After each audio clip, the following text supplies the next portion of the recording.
team. Who's going to call the coin? Welcome What back is your to call? Wembley Stadium, Heads is everyone. the The coin call. toss taking place in midfield. It is heads. You've won the toss. Denver will receive. Which end zone do you want to turn? Denver won the toss, elected to receive. Good luck, gentlemen.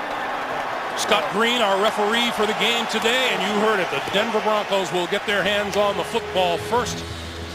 And there is one of the honorary captains on the day, former Denver Bronco great John Elway. And on the other side of the field, they don't come any greater as wide receiver as Jerry Rice, do they, Dan? Well, this is a home game for the San Francisco 49ers. The stadium is decorated with their logo primarily, and judging by the pregame warm-ups, I'd say the majority of the crowd here, at least before the kickoff, is pro 49er. Mike Singletary, the head coach of the 49ers, as intense a man in private conversation as you will find. Well, and he has a reason to be intense right now because, let's be realistic, this was a team that most people favored to win the NFC West. This 1-6 start, totally unforeseen. And there's Josh McDaniels, the young head coach of the Denver Broncos. And keep in mind, after a 6-0 start to begin last season, they are 4-13 since. The hot seat has been turned up under both of these guys.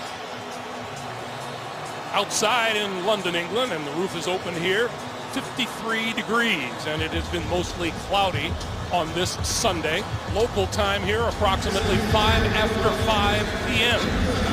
And we are just getting started. Demaryius Thomas, the rookie, is deep for the Broncos, and here we go. Thomas from the 3. To the 20. Over the 30 and out to about the 32, maybe the 33-yard line. Kyle Orton is the Denver quarterback. The Broncos owning the worst running game in the league. Orton has had to throw it, and he's thrown it well, Dan. 2,140 yards and 11 touchdowns on the season.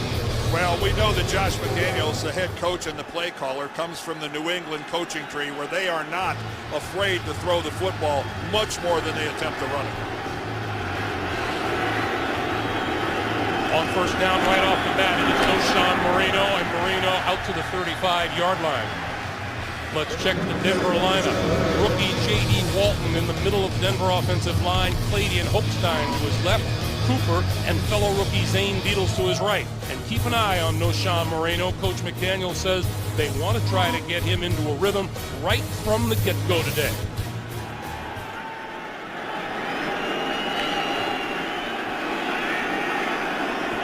On second down, Moreno again.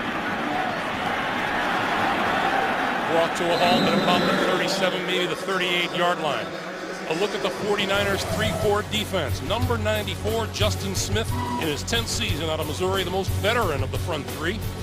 3 young linebackers, plus the 14-year veteran Takeo Spikes, the former Auburn Tiger wearing number 51. Veterans on the corners in the secondary, and Mike Singletary is sky high on the rookie safety, Taylor Mays. 3rd and 4 for Orton and the Broncos.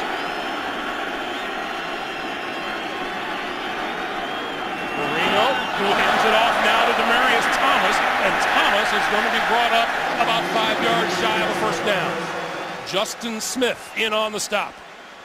Well, this was designed to get all the way around the edge here. He's going to have Orton out in front of him trying to make a block, but Justin Smith does a good job. You see 94 right there? He got so far upfield, he held the edge, set the edge, and turned it back inside. Initially, that looked like that was going to be an easy first down pickup. Now on 4th down, Britton Colquitt will kick it away from Denver, and Ted Ginn Jr., number 19. This speedster is deep. This one is short. And takes a huge 49ers bounce before it comes to rest at the 42-yard line.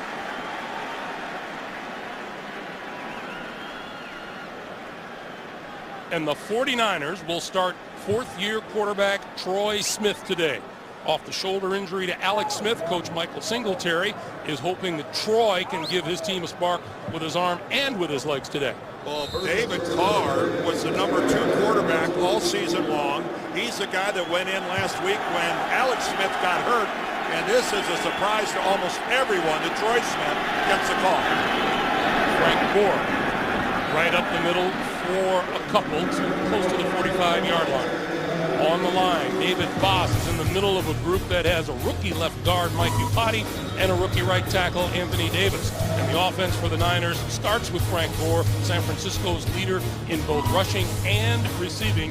And as you pointed out, Dan, to Mike Singletary, that's not always a good thing to start, is it? No, it's not. You don't want your running back to be your leading receiver. And there is Alex Smith with the dislocated left shoulder, and he's technically listed as the 3rd quarterback today, but obviously he's not playing under any circumstances.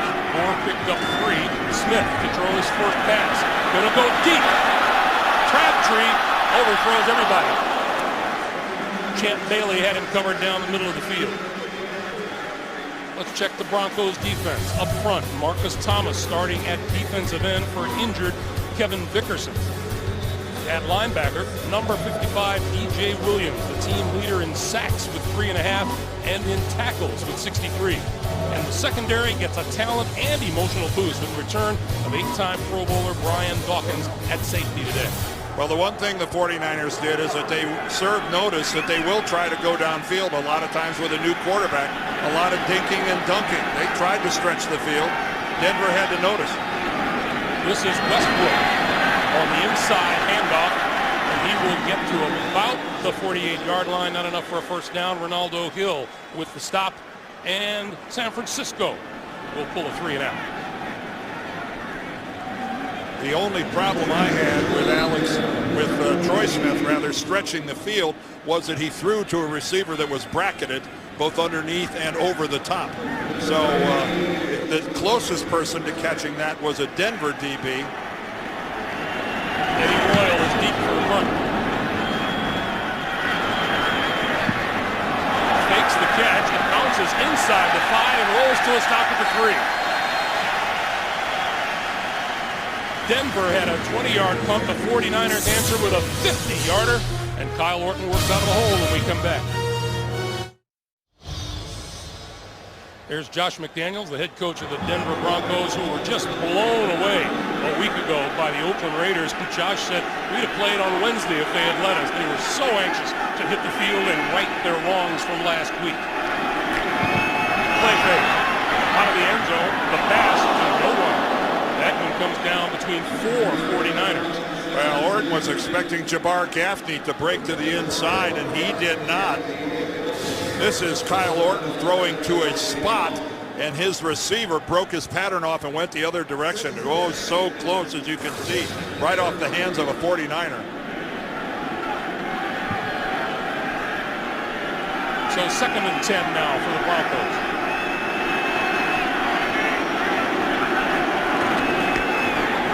Orton again, over the middle. Hot man out across the 20.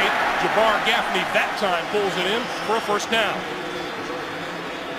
And with this offense for Denver, they are what they are, and they are a passing team. And I like the fact now they make play action work. Look at the 49er linebackers get sucked up to the line of scrimmage, opening that huge void in front of the safeties for Gaffney. A team that can't run the ball made play action work. No Sean Marino. Oh, nice move. First down and then some. Out close to the 40-yard line. And no Sean Marino before Patrick Willis drags him down.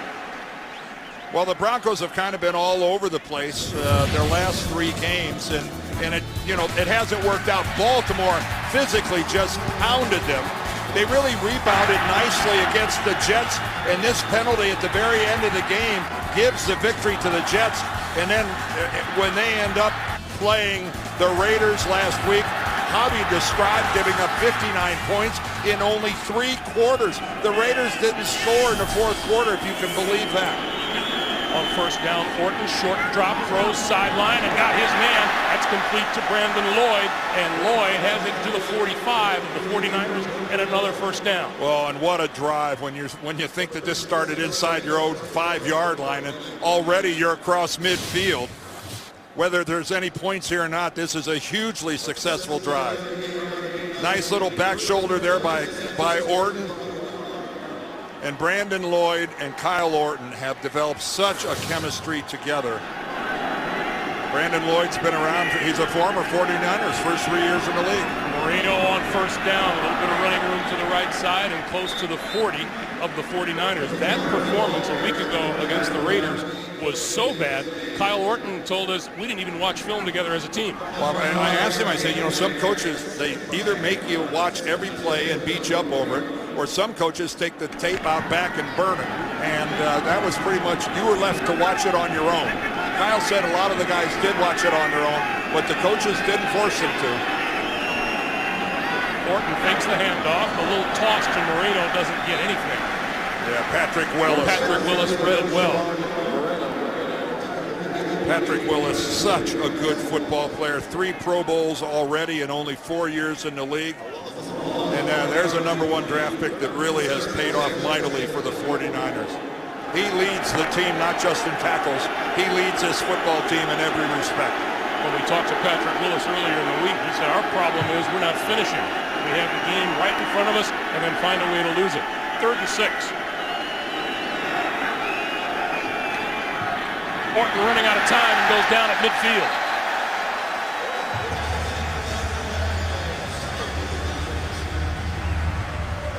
Well, the 49ers really crowd the line of scrimmage. They're not really pretending that they're not coming. And coming around the corner, you can see Ahmad Brooks gets up there, and it's the first guy that forces Orton back up to the inside. A total collapse of that pocket. But as you mentioned, Dan, what they succeed in doing is turning the field around. Yes, starting this drive at their own 3-yard line, and you've got to think Colquitt's going to get off a better kick than the one he had last time.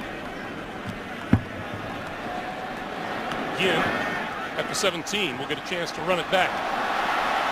And is tripped up and falls forward to about the 18-yard line or so. Cassius Vaughn with the special teams play. 7:54 to play in the first quarter at Wembley Stadium. The NFL on CBS is sponsored by Southwest Airlines. Find our fares online only at southwest.com. McDonald's, I'm loving it. And by the new Ford Edge. The world has never seen a crossover quite like this. Absolutely gorgeous shots of our environs this week. A beautiful city, and the weather really hasn't been bad this week. We had some showers today, but it's been dry the majority of the week. Cloudy, but dry. And from the 18-yard line, the 49ers, and Troy Smith throws the pass complete to the far side. Delaney Walker is bumped out of bounds, and while we have a moment, watch Fantasy Football Today to get the last-minute news and analysis you need to set your Fantasy League lineup. It's live every Sunday at 11 a.m. Eastern, only on CBSSports.com. Well, if you're a 49ers fan, you are so interested in what Troy Smith is going to do today. The only 2 games he started in the NFL were the final 2 games of his rookie year with the Ravens back in '07. And since then, not a lot of on-the-field action.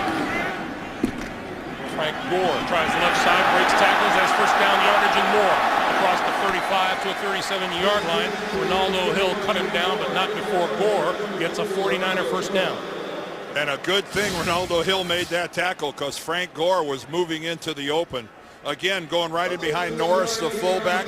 But look at the bounce to the outside and then the cut back to the inside.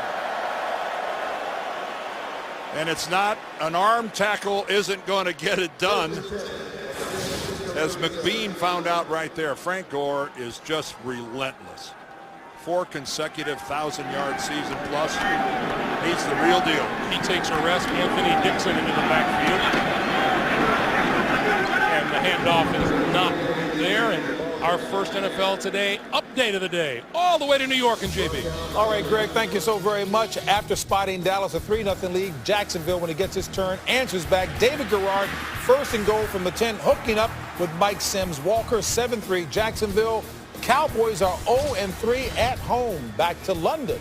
Greg Gumbel and Dan Deardorff. where my partner Dan Deerdorf has developed a strange accent over the past week, JB. I don't understand it. 2nd and 8. I don't understand myself sometimes.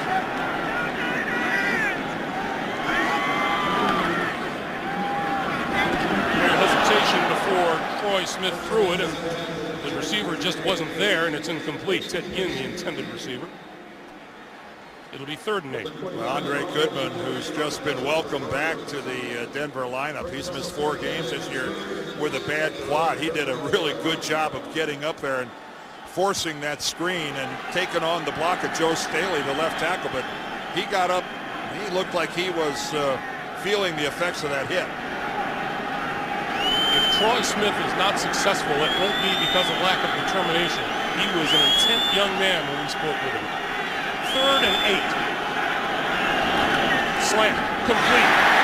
Across midfield, 1st down. Vernon Davis, the tight end. Well, now that's got to feel really good to Troy Smith. That's right. Slap hands with your talented tight end and move the chains. This is the easiest pass for a quarterback to complete, an uncontested slant, which is exactly what that was. Denver gave Vernon Davis a clean release and a wide open path to the inside. That's an easy pitch and catch. So the 49ers now into Denver territory at the 49-yard line. On 1st down, it'll be 4 again, and maybe a yard. And once again, let's head back to New York City and James Brown, JB. Hey, Greg and Dan, opening drive success for Cincinnati. Carson Palmer hooking up with Terrell Owens, 7-yard strike. That capped a 15-play, 86-yard drive. Cincy is on top of Miami, 7-0. Cincinnati trying to snap a 3-game losing streak. Back to Greg and the new accent man, Dan Deerdorf. Righto. Oh, see, now there you just lost it. You had it and you lost it. I never go. You're wrong. I never had it. 2nd and 9.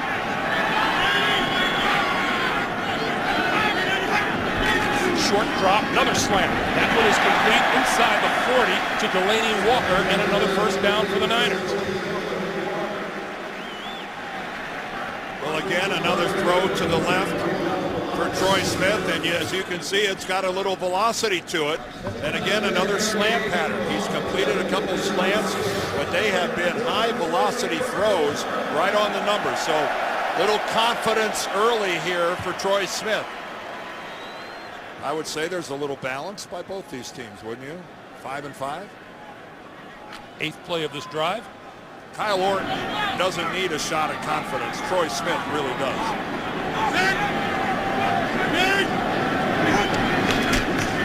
Gore. Little change in direction and pushes to the 35. Mario Hagan, the 8th-year linebacker out of Mississippi State, in on the tackle. As we come upon 3.5 to play in a scoreless 1st quarter here in London. Over the years, they have had some problems with the pitch, as the field is called here in England at Wembley. But so far in this game, the players saying during pregame warm-up that they like the field, it's holding together, and I haven't seen any traction problems so far or any pieces of sod coming loose. Looks good. On 2nd and 7, Smith under pressure, got rid of it and completes it. This is Westbrook, and Westbrook with another 1st down, close to the 25-yard line. Good job by Troy Smith under fire. Well, it still looks strange looking at Brian Westbrook playing for anybody else other than the Philadelphia Eagles, but that's what he has done all his career. Be a friend to his quarterback, find a little crease and make something happen and move the chains.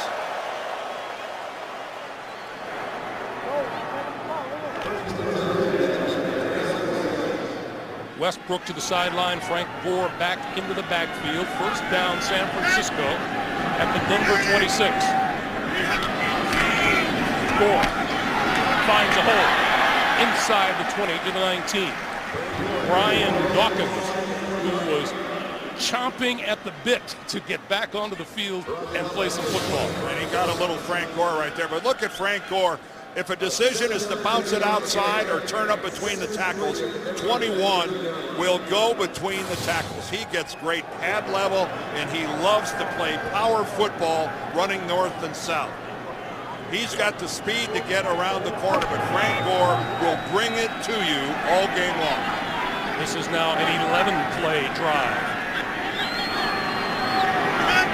Pretty good red zone production for San Francisco.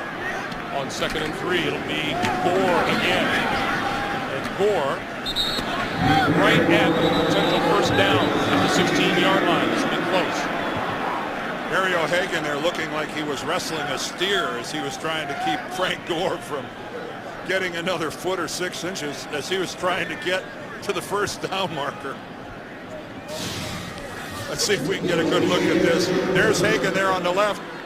Let's, no.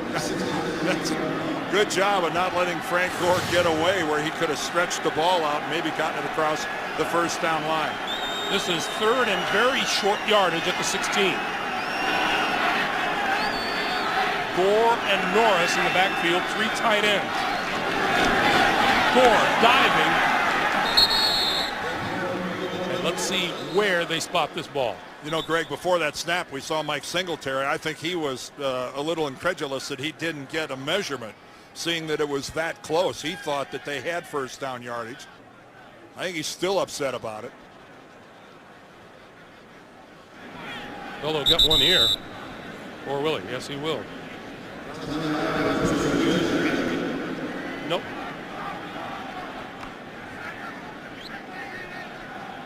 Well, they're going to bring yes, they're going to bring the chains out now.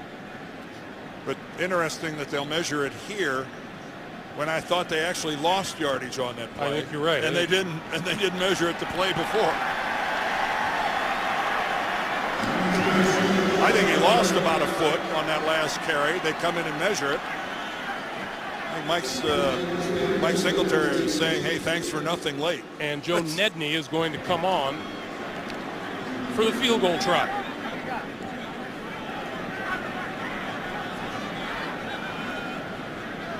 I think Mike Singletary is a defensive coach. Give my defense a 3-point lead here. A good drive. Let's get something out of it. This will be a 35-yard attempt.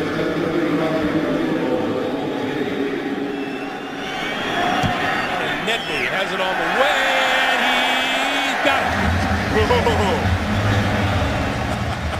It was Not pulling. much. It was pulling, but it's good for 3. And the 49ers grab the 3-point lead.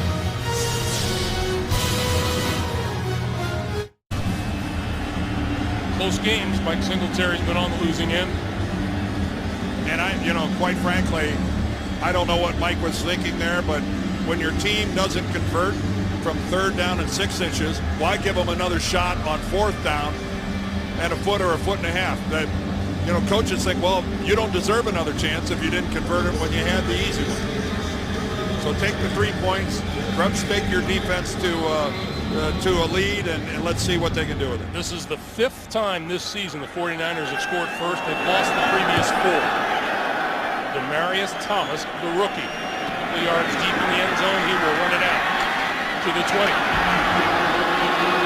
And just across the 25 to the 26-yard line, Phillip Adams makes the stop. 17 seconds to play here in the first quarter. San Francisco on top of the Denver Broncos.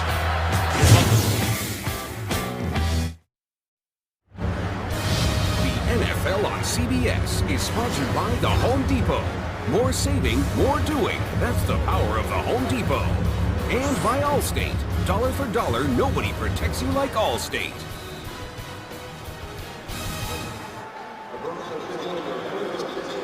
Welcome back to Wembley. The 49ers on the sideline. Offense resting. Defense on the field. Orton and the Broncos. First down. Quick pass. Near side. Eddie Royal. Royal with running room, and our first penalty marker of the game flies. Well, he's got Brandon Lloyd blocking out in front of him, and I wonder if he's going to get flagged for a hold. Scott Green, our referee today. Interference. Offense, number 84. 10-yard penalty. First down. That's exactly who it is, Dan. Well, he doesn't get him for the hold. He actually gets him for making contact while the ball is still in the air, and that's offensive pass interference. And again, it's a play set up where he is a blocker all the way, Brandon Lloyd, but he can't commence blocking until his own man has already caught the football. So this will back the Broncos up to about their 11.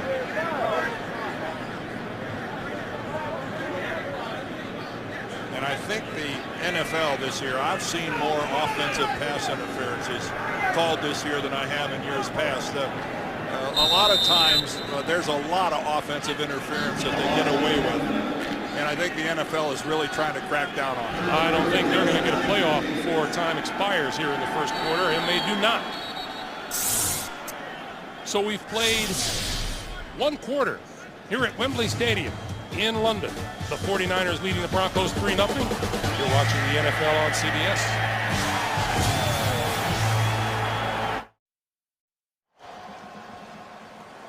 Back for the start of the second quarter. To say that the Broncos have been slow starters would be putting it mildly, Dan. Well, including tonight, you see the last 4 games, they've yet to score in the first quarter.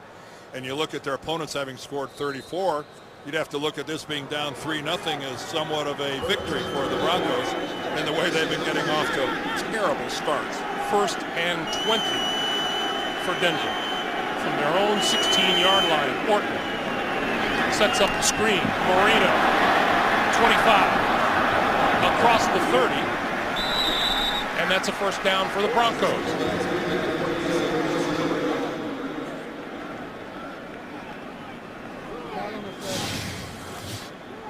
Well, check this out from up above, and you can see that Moreno starts on the right side of the formation, and that is a beautifully set up screen. And Noshawn Moreno is such a vital part of this offense, and he missed 3 games with a hamstring injury. He actually hurt it in practice, but he's back being healthy, and he is desperately needed by this Bronco offense. Orton with all kinds of time, and that one's complete to the tight end, Daniel Graham. Graham's out close to the 40-yard line.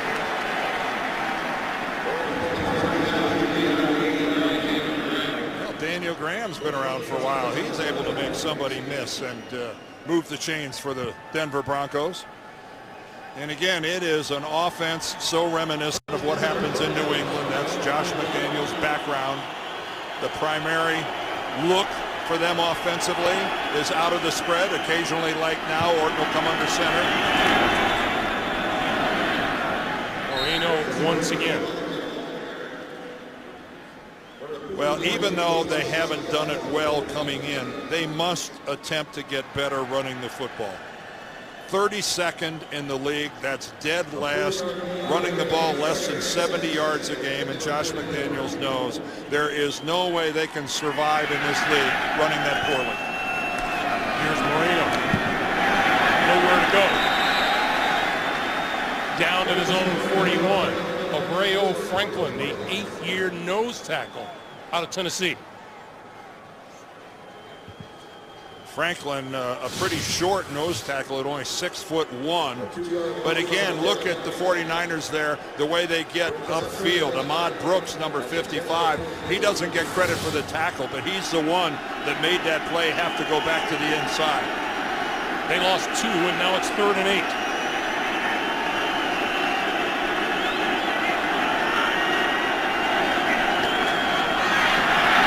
Got rid of it, far side of the field, complete to Eddie Royal. Royal can't find running room, and Denver will have to kick it away.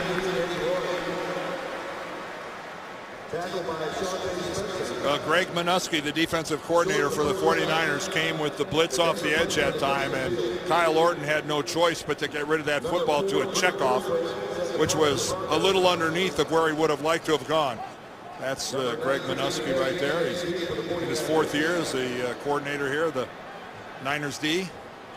Ted Ginn inside his own 15-yard line. Ted Ginn is a big play waiting to happen.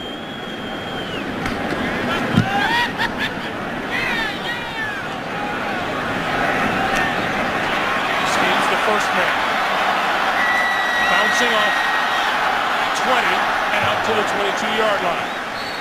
Eric Decker with the tackle. 11:42 to play in the first half of a 3-0 game. 49ers lead. Welcome back to Wembley Stadium in London. Greg Gumbel, Dan Deerdorf, 11:42 to play in the first half of a 3-0 game. Rushing yards are about even as you see there. In the total yards, Denver has the advantage but trails by 3 on the scoreboard. 1st and 10 for the 49ers.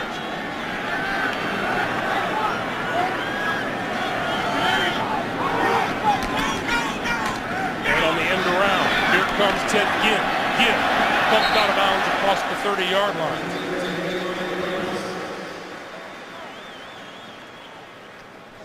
Again, get the ball into the hands of speed, and that's what you have here with Ted Ginn, and he's going to get a nice block out front. And you can see that that's Walker, his backup tight end, comes across and then gets out front. But again, Ted Ginn has such explosiveness, such downfield speed, and let's face it, he and Troy Smith have a little bit of a history together. Yeah, since 7 years old. How's that? They go back a little bit. On 2nd and 1, the give was to Gore, and Gore stood up at the line of scrimmage and forward to about the 33-yard line. Yeah, they go back to 6 and 7 years old, and ever since then, too. Yeah, they grew up in Cleveland, Ohio together. They went to high school together. Ted Ginn's father was the high school football coach at Glenville High School in Cleveland, Ohio. They both go on to Ohio State from there, where they're teammates at Ohio State. So these two have been bosom buddies since childhood, and they've got a bond that'll last the rest of their life. And how ironic that here they are together in the NFL, both of them contributing. This is Gore, and Gore up to about the 38-yard line. Hey, 2011 Pro Bowl balloting has begun for a chance to send your favorite players to Hawaii for the 2011 Pro Bowl. Vote online or on your mobile phone at NFL.com/Pro Bowl. You vote, they play. The thing about Smith and Ginn is they have an opportunity in San Francisco to resurrect their careers. Ted Ginn, high draft choice, #1 choice of the Dolphins. It didn't work out in Miami. Troy Smith, a 5th-round pick of the Ravens, he's got a chance. Pursued, got it away, and incomplete just behind Norris, the fullback.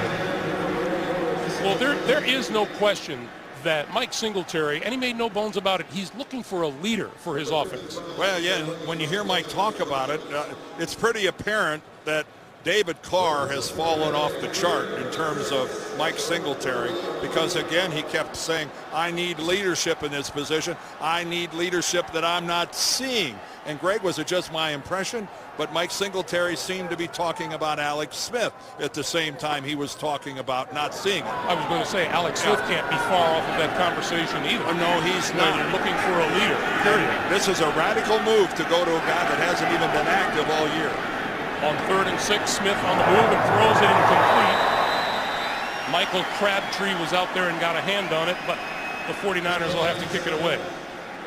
And how many times did Mike Singletary mention leader and leadership in the 25 minutes we spent with him? Well, to say that it was his common theme would be an understatement.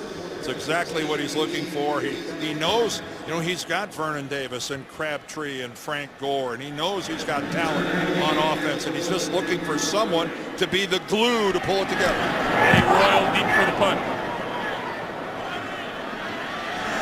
At the 12. Horse collar perhaps at the 15-yard line by Anthony Dixon. Penalty markers down all over the field. Let's check.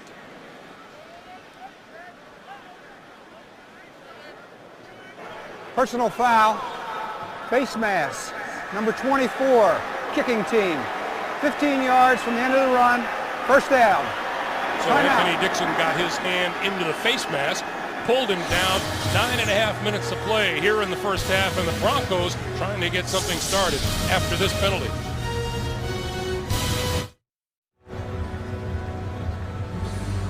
Welcome back to London, Wembley Stadium, where Brits and Americans have turned out in force, and a variety of football jerseys in the seats. And by the way, they do celebrate Halloween here as well. Well, Sean Marino carries to the left side, and we have a penalty marker down. So while you see a couple nice outfits in the stands, keep in mind it is Halloween here in the UK as well. Illegal formation, offense. Wide receiver was covering the tight end. It's a 5-yard penalty, first down. Well, Josh McDaniels says he can't seem to get anything going. There are a few players that hail from the United Kingdom. Asante Shanko, Osi Umenyorov from right here in London. Sammy Morris from Oxford. And also Reese Lloyd. They play the game.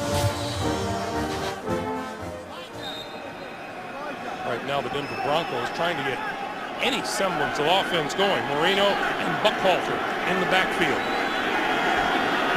On 1st and 15, the pass out here to Buckhalter. And Buckhalter met at about the 27.5-yard line. Spikes and Willis, two inside linebackers. Now, Takeo Spikes there, number 51. He's 33 years old. And he comes out a lot of times in passing situations, not too happy about it, but he's still got a little juice. And look at that nice form tackle. Oh, he kept his shoulders square. Nice job there by Takeo Spikes. 2nd and 13. Good protection for Orton, who throws over the middle and hits Jabbar Gaffney. And that will be a first down. And that is a very accurate delivery by Kyle Orton, considering that he was flushed from the pocket. But take a look at this. Look how he gets his hips. See how he got his hips and his shoulders square? He got himself into a good delivery position, able to deliver a very accurate pass. Off of a loss like they suffered last week, you wonder how a team reacts. Orton said they had 3 very good practices before they flew over. This is Marino. And I'm sure that's what a veteran does, Dan. Takes a look around and takes the temperature of his team. Well, sure. And you know, Josh McDaniels talked to the Patriots and how they handled it last year. Of course, it helped that the Patriots came over Friday morning, and they were big winners here last year. So McDaniels knows that formula works. And he said, look, we got, like you said, 3 really solid days of practice back in Denver before we came across the oceans. Orton, 8 out of 9 for 78 yards throwing, but hasn't found the end zone yet. Under pressure. And throws it away. Out of bounds on the far side of the field, and with that we take it back across the pond to James Brown. JB. Hey, Greg and Dan, Dallas woes continue. After a Dallas turnover on 1st and 10, David Garrard up top to the tight end, Mercedes Lewis, 42 yards to pay dirt. It's Jacksonville on top now by 11 in the 2nd. Back to Greg and Dan. Thank you, James. Mass hysteria in Dallas. You think? If they don't beat Jacksonville, look out. 3rd and 8. Here come the 49ers. Orton on the move, breaks free, and diving forward to midfield. That'll be about 2 yards short of a first down, but a good job by Kyle Orton. Well, if Kyle Orton looks uncomfortable out of the pocket running the football, I think that's because he is. He's able to squeeze through that small little hole, but then once he's out here, he just miscalculates where he is and when he goes down. There's Ted Ginn deep as Denver, with 4 possessions, punts for the 4th time.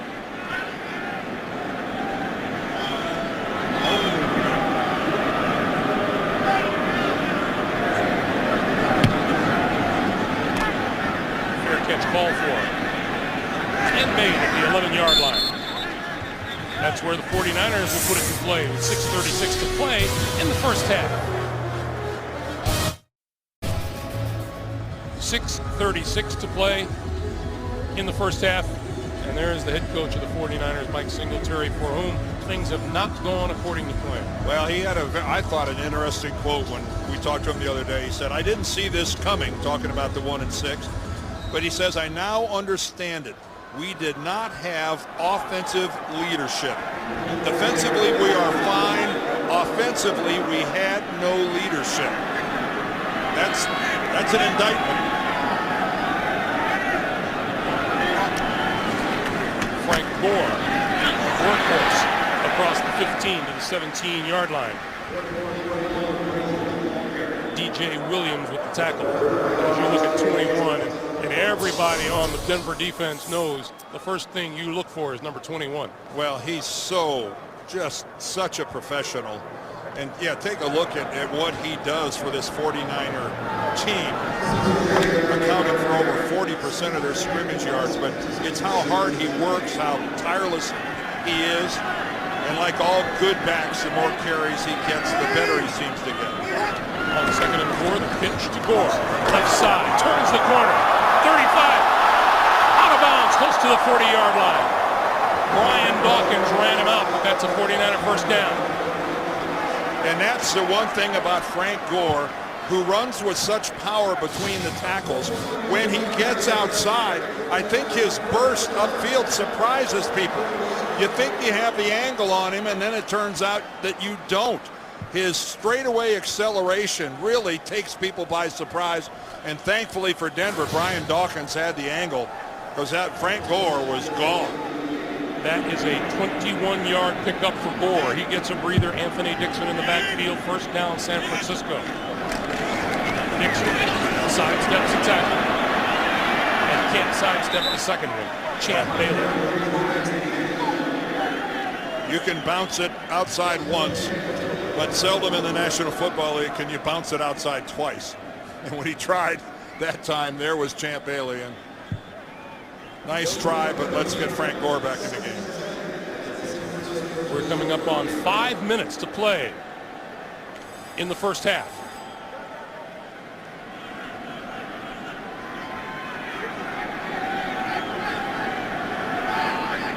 Lost a yard on the play. It is 2nd and 11. Give it to Gore. And Gore out to about the 44. You know, going back to what you were talking about Mike Singletary, all those things that he was telling us about wanting and needing leadership, the players have heard that too. Troy Smith had heard it very much. Oh, absolutely. And these guys, you know, they're trying. You know, he goes, they'll work as hard as I ask them to. And this offensive line, I think, is the key to this football team. 3 number 1s on that group right there.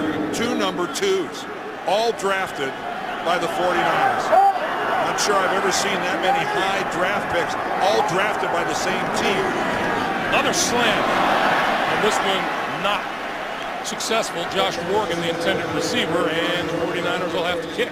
And right in the middle of that again, Brian Dawkins. So, but Mike Singletary has made a commitment to that offensive line. They had 2 number 1 picks this year, and both of them are starting on that offensive line. Eddie Royal standing back near his own 10 for the upcoming punt from Andy Lee. I mentioned Ted Ginn, a big play waiting there. So's Royal. Bad kick. This will bounce inside the 20. Picked up by Royal. And forward to about the 17-yard line. 3:54 to play in the first half, and Denver trying to get something going before halftime.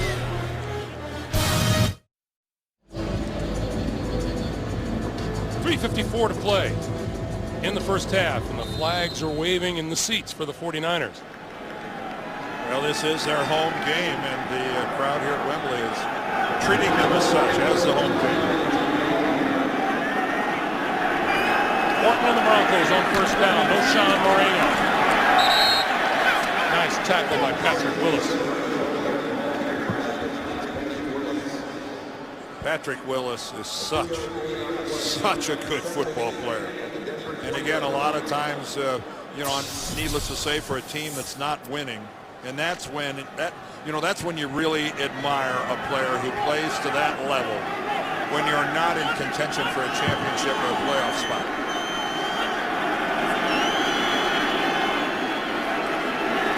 On 2nd and 8, Orton under the pressure, and he goes down, and a penalty marker's there.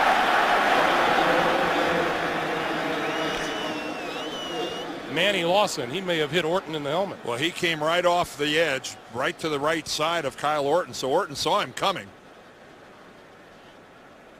Scott Green's going to give us a call here as soon as he's done talking to one of his linesmen. Extensively.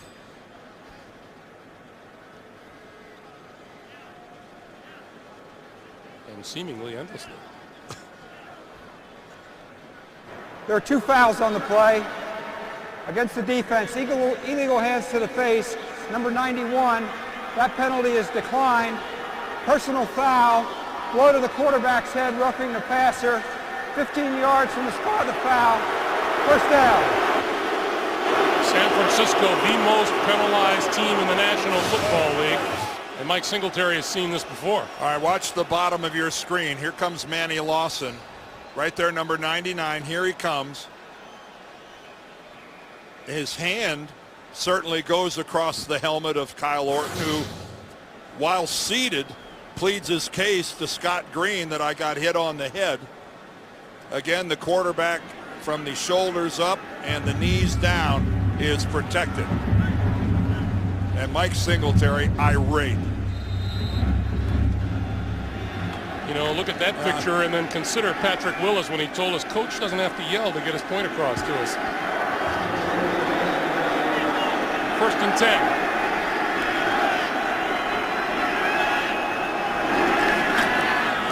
And Orton into the flat. Moreno across the 30. Let's go back and revisit that. We looked at it from up above. Let's take a look at it from ground level. Manny Lawson coming in from the right. And he almost hooked.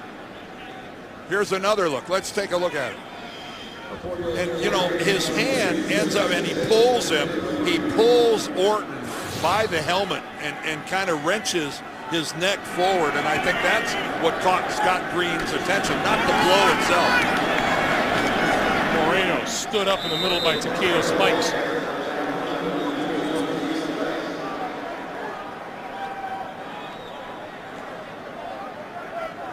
So once again, the ground game comes up short for the Broncos. It's 3rd and 3. Which it has been doing with some regularity since opening day, coming up short.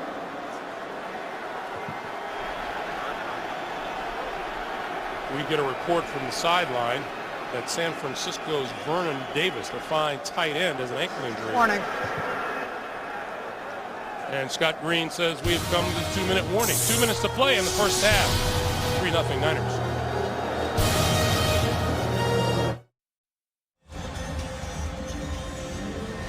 We remind you, coming up, the Spread Halftime Report. JB, Dan, Shannon, Boomer, and the coach have all the latest NFL scores and highlights coming up on the Sprint Halftime Report. Broncos ought to think about converting a 3rd down here. That'd be nice, wouldn't it? Considering they haven't done one yet. On 3rd and 3. Orton looking. Good protection, and that one is complete to Dan Gronkowski, the tight end, and a first down. This is just a case where the protection was so good, somebody sooner or later had to come open. Kyle Orton stands in that pocket for a long time, and I mean a very long time. A minute 35 on the clock. Both teams with all 3 of their timeouts remaining. Orton pulls it down and now completes it to Buckhalter out of the backfield, out to the 47-yard line. Coming up on a minute 20. Again, Denver still has all 3 of their timeouts remaining, so Kyle Orton being a little deliberate, although I'd speed it up a little more than this. That one complete to the near side of the field to Brandon Lloyd, and we get a timeout. Well, this spot's going to be very critical. I think they're going to have to measure this. Or else just award it to them, and that's what Scott Green does. Scott Green says that's good enough for the first down. But I believe the Broncos have called the timeout, so they use their first of 3. First down pass here by Kyle Orton. We'll take a break and come back in just a moment.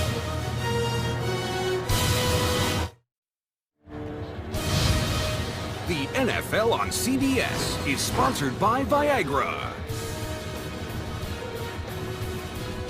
And by Dish Network. Let's watch TV.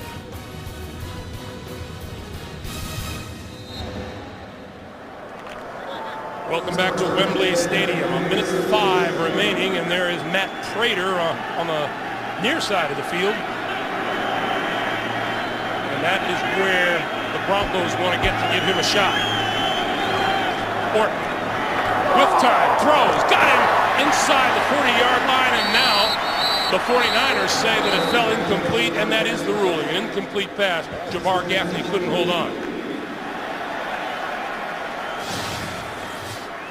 Well, this is not Kyle Orton's fault. He really drops that pass in very nicely. And Gaffney just caught in the sandwich between Willis, who really delivered the blow that knocked out the football.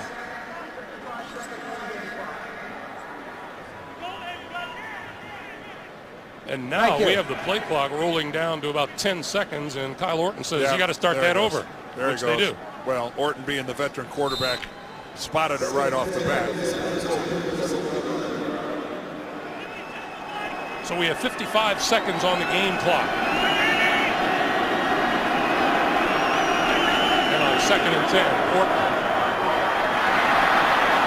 stepping out of trouble, on the move, and threw it away. Manny Lawson chasing him, and we have a penalty marker down in the middle of the field.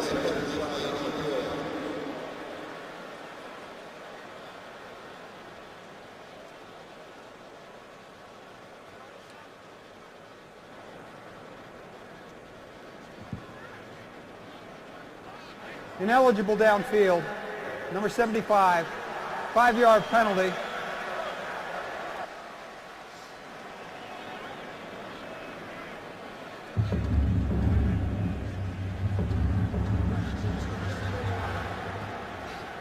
Go ahead, Greg. Tell me who 75 is. 75 is Chris Clark.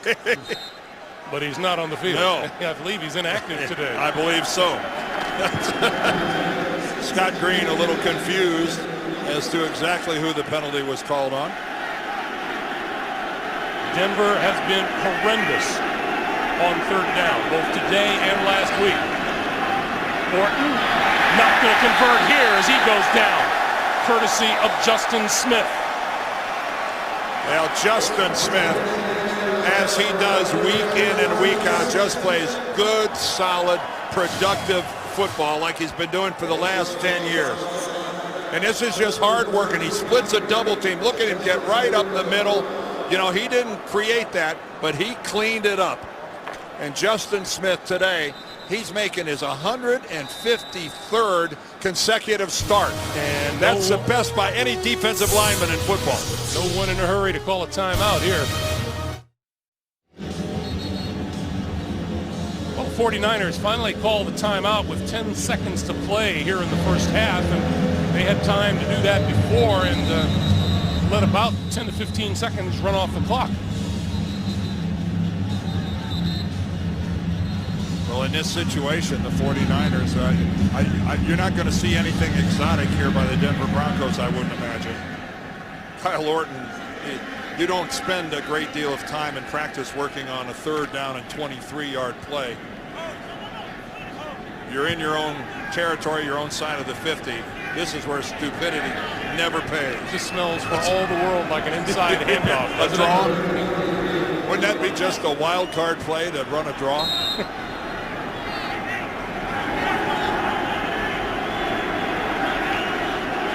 He's going to throw it. Well, screen pass. Buckhalter. And Buckhalter to midfield and knocked out of bounds with 9 seconds on the clock. And Buckhalter should have tried very hard to stay in bounds and not end up going out of bounds.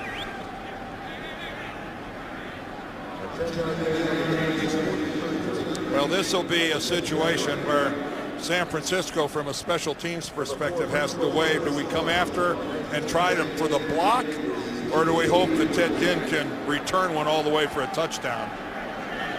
Ginn stands at his 15.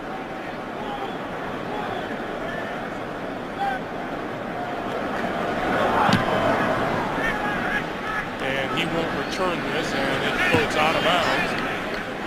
And we have 1 second to play in the first half. Well, they came for the block. They really tried to come up the middle, but it was handled well. by the Denver special teams up front. Well, Josh McDaniels will look at his offense at halftime and say, we had the ball 5 times and we punted 5 times. Something's got to change. Well, at least he can say there are no turnovers. Neither team had a turnover here in the first half. But again, I guess this game pretty much playing to form to this point. Troy Smith will take a knee, and the 49ers will go to the locker room with a 3-0 lead at halftime. We're back with the Spread Halftime Report after this message and a word from your local station.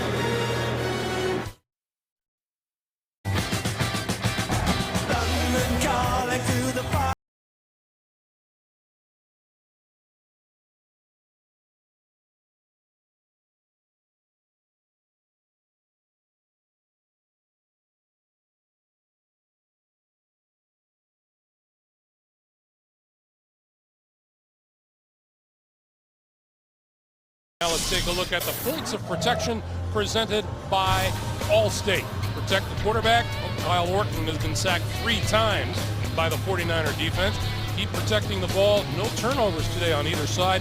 And Troy Smith, the 4th-year quarterback, starting for the 49ers, 4 of 9 for 37 yards on the evening.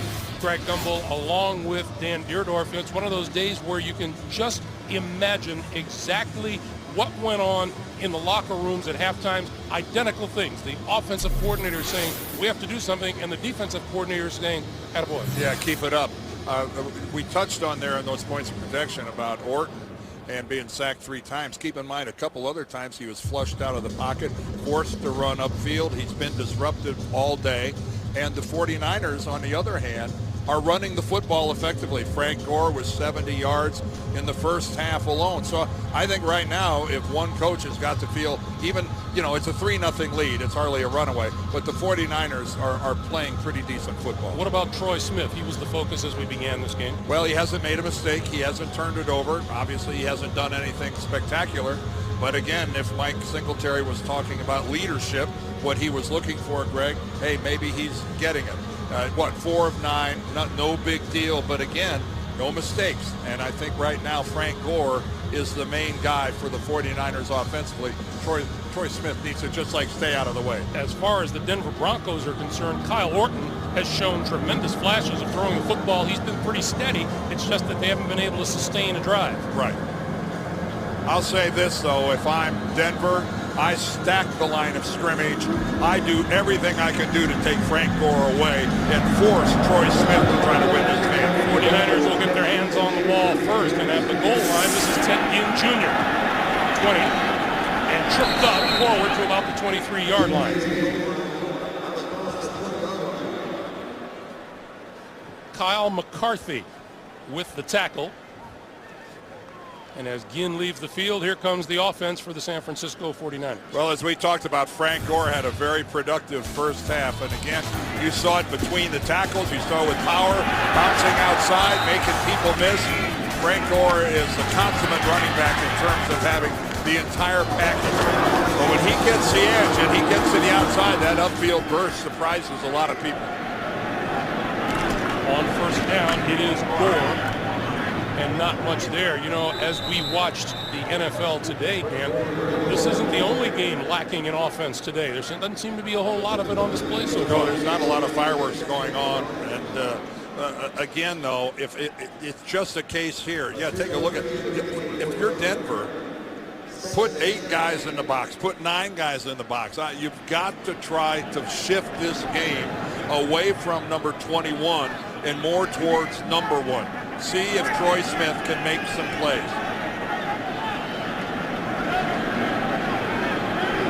Troy Smith's completions haven't been much more than just slants when he's thrown the ball, but here is Gore straight ahead and close to a first down at about the 32. Looks like he'll be about half a yard short or so. And Greg, right into just a 7-man front for the Denver Broncos. Just a classic 7-man look. They do not bring the 8th guy down into the box. And look what happens. They get gashed. It's just look at that crease off left guard. And without the 8th run defender, Frank Gore is just going to pick these guys clean.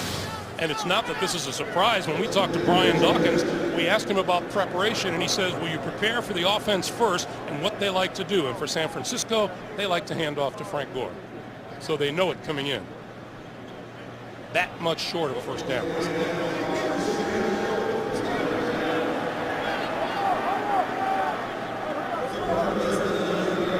It's not every day you see a football game like we're looking at here today where there's so much quarterback talent in terms of things they've accomplished in college and where they were drafted in the draft. 2 overall #1 picks and a pair of Heisman Trophy winners. There are college heroes on both sides of the field. 3rd and inches. Or first down. Boy, that was just a blowout by the 49ers offensive line. Again, we talked a little bit about it in the first half, but I'm trying to remember the last time I saw a team that had 2 #1 draft picks and used them both on their offensive line. Take a look at this from above. Look at the man up. Every guy's on a white shirt, and you only needed about a yard, and they get a good solid 3. But Anthony Davis at right tackle, Mike Iupati at left guard, both #1 picks, the 11th and 17th pick, respectively. And as you can see, it doesn't happen very often, only the 3rd time since 1970. And with the play clock winding down, Troy Smith running out of time, calls a timeout. Timeout here in London, 3-0 49ers.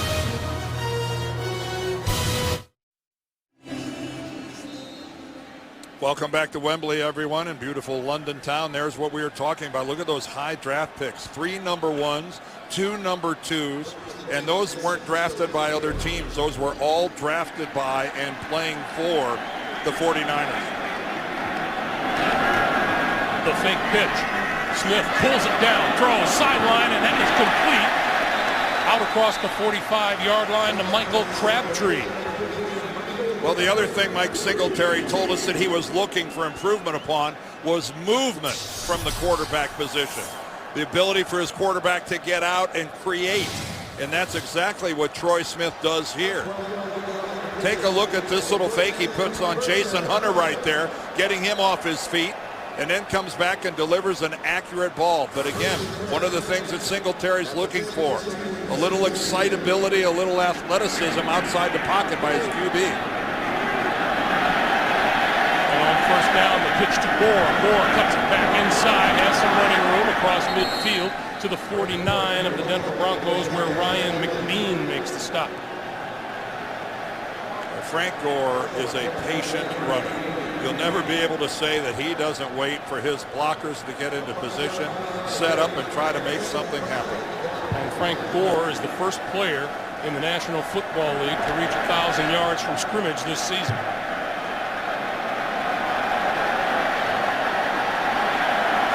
Picked up 5 at 2nd and 5. Gore again. And this one drops him back at his own 49-yard line, courtesy of DJ Williams.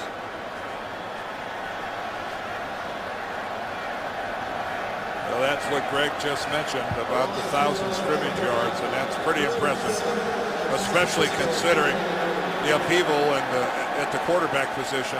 It's not that Frank Gore is flying under the radar. Yes, that really is the wave in the new Wembley Stadium. And we have a timeout on the field again with 3rd and 7. And the 49ers have now burned 2 timeouts. We'll be right back.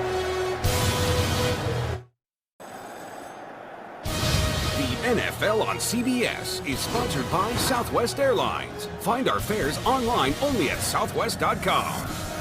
Bud Light. It's the sure sign of a good time. Here we go. And by Acura. The most innovative thinking you'll find in an Acura.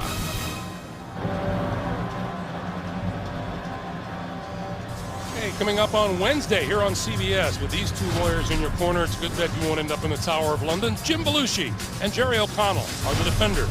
Wednesday, only CBS. Twice now, the 49ers have failed to get the play in on time to Troy Smith. twice he's had to take a timeout. The San Francisco 49ers now have one remaining with 11:01 to play here in the third quarter. This is a Denver defensive unit that, boy, are they banged up. They left 5 of their players behind in Denver that didn't even make the trip here. Some contributors like Dickerson and Ayers and Cox, McBath, Woodyard all had to stay behind. They're a patched-together unit. Troy Smith, a little mix-up in the backfield with Gore. Gets him situated. They're going to give it to Gore straight ahead, and that gets him just back across midfield. But number 55, E.J. Williams, combines with Jason Hunter for the tackle, and the 49ers will kick. Well, did you see that look Denver threw at him right there, trying to confuse the quarterback and the offensive line? Not a single player was down in a 3-point stance. The entire defensive unit was standing up. Hard to identify who's rushing and who's dropping back. 4th and 5. Eddie Royal is standing inside his own 10-yard line. High floating kick, fair catch called for and made at about the 11-yard line, and that's where Kyle Orton and the offense will try to get things started for the Denver Broncos.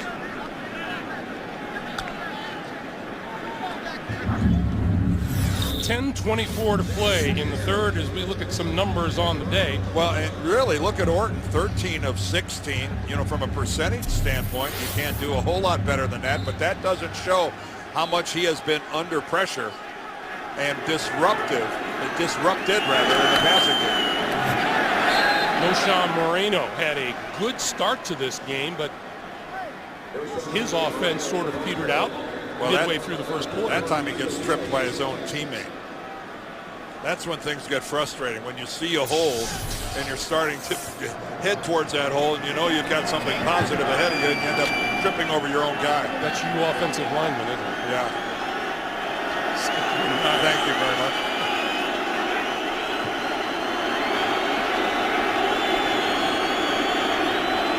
Orton, short drop. Now pattern to Gaffney is complete. He's out of bounds at the 15-yard line. And Kyle Orton throwing the ball pretty well, as you said.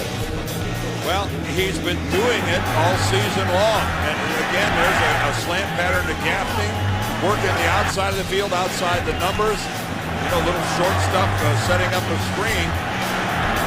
So again, 14 for 17 is very productive, although they haven't had the big play downfield.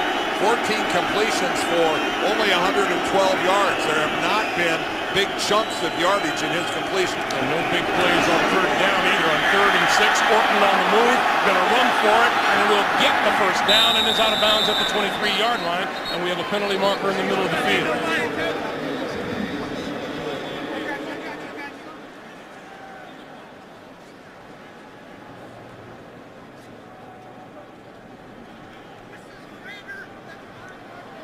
This is great. I love when we have players pointing in both directions. Illegal contact. Defense number 22. Penalty is declined. First down. That's on the cornerback, Nate Clements. And the scramble by Orton was for more yardage, and it resulted in a first down as well. So no need to accept that penalty. But again, if you're San Francisco, and even though that time Orton was successful in running for a first down, if you get Kyle Orton on the move, you're doing what you wanted to do. He is a pocket passer. He's more comfortable sitting.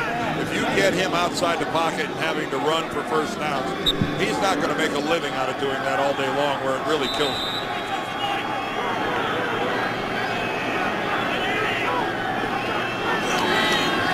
Orton going to hold on to it. Looking deep. Has a man open. It is caught. Brandon Lloyd to the 5.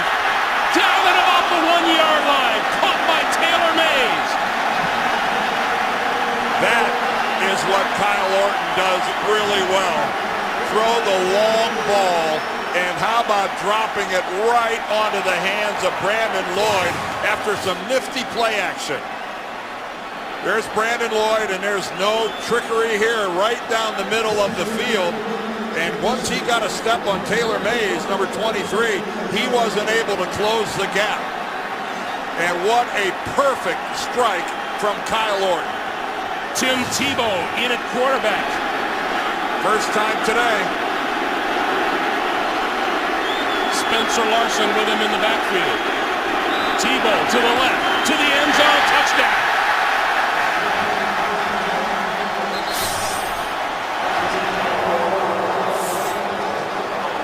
Well, like we saw against the New York Jets a couple weeks ago when Tim Tebow ran for his first NFL touchdown. How many times at the University of Florida did you see that look? Sitting there in the shotgun and a big man at 245 pounds. You give him any chance at all at that goal line and he's going to knock somebody back into it. How's that for efficiency, Dan? One play, 1 yard, 6 points. That's a great job by Tim Tebow. But Brandon Lloyd and Kyle Orton, they're the ones that made it happen. The extra point is good. 8:08 to play in the third quarter. Tim Tebow comes on, runs it left, gets to the end zone. Denver's on top 7-3.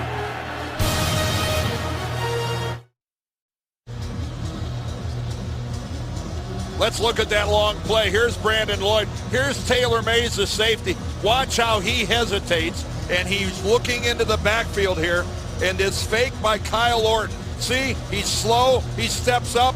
He's got the deep middle. It's already over. He cannot react in time to catch up to Brandon Lloyd. Excellent play action there by Kyle Orton. But the rookie safety, watch this fake pitch now by number 8. Wham! He shows the football, and Taylor Mays takes a step up, and by the time he reacts to it, it's too late. Brandon Lloyd already has the depth into the defense that he needs. And then Tim Tebow finished it off. His second rushing touchdown of the season. Denver leads at 7-3. Ted Ginn from the 3. Across the 20 to about the 22 or 23-yard line. Joe Mays with the stop. And Kyle Orton, one happy camper as the Denver offense finally found something to cheer about. The NFL on CBS is sponsored by State Farm. Find an agent or get a quote at statefarm.com. And by Sony and Sony Internet TV. Television and internet together at last. 49ers out of the huddle. Their ball first down at their own 23-yard line and trailing for the first time today, 7-3. The fake to Gore. Troy Smith eludes one tackler, completes the pass to Gore, and Gore out of bounds at the 30-yard line. Well, we saw the big play on the last series, the pass from Orton to Brandon Lloyd, and it's nothing new. They have been doing it all season long. Brandon Lloyd gets behind people and gets downfield. There's some nice yards after the catch here against the Ravens. Look at the air that Orton puts under the ball, and this is the one we just saw the last series.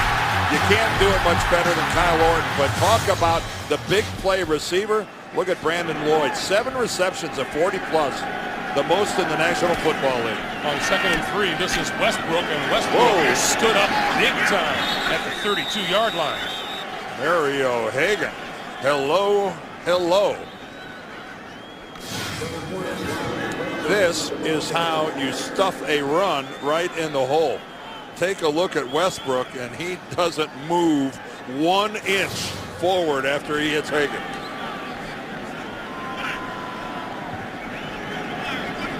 Westbrook to the sideline. Gore back onto the field on 3rd and 1.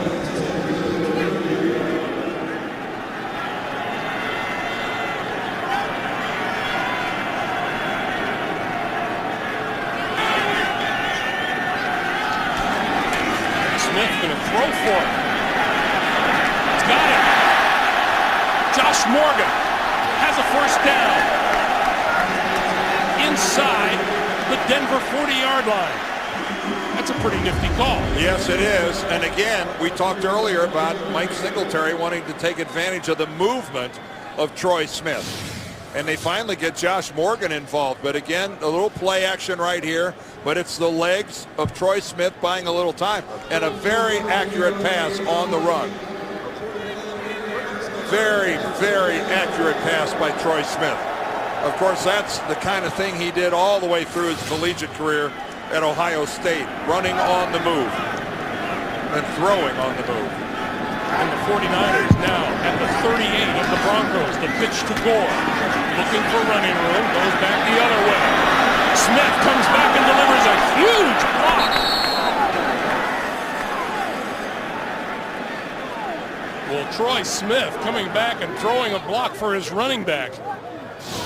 Well, when a running back or a quarterback or whomever totally reverses field, there's either going to be a clip or somebody from the defense is going to get hammered. And right there, it's a hammer job. You can see Marcus Thomas, he just gets leveled by Troy Smith, who's having to look at his forearm, interpret the call coming in from the bench, and translate it into a play. 2nd and 9.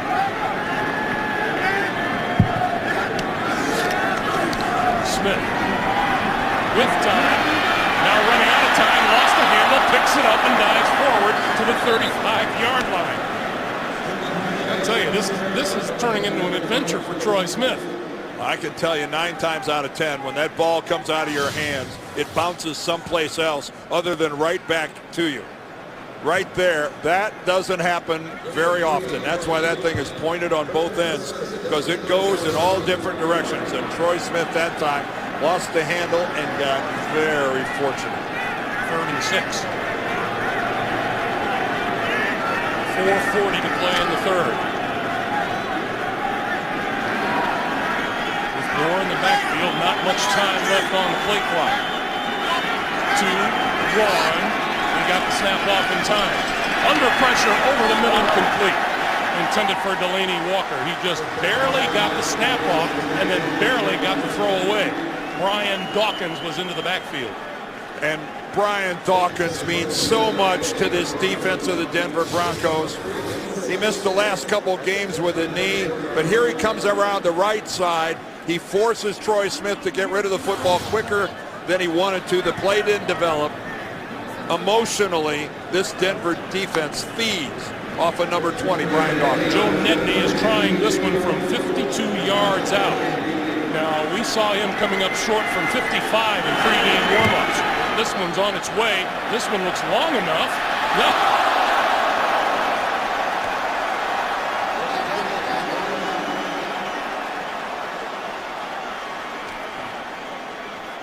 Mike Singletary's club misses out on 3. Josh McDaniels survives the 3. Denver takes over, and we're back after this.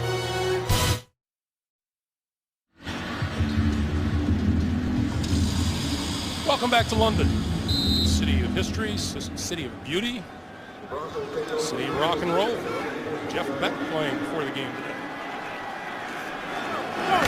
This is Moreno. Bit of a collision across the 40 at about the 44-yard line. Let's go back to that field goal.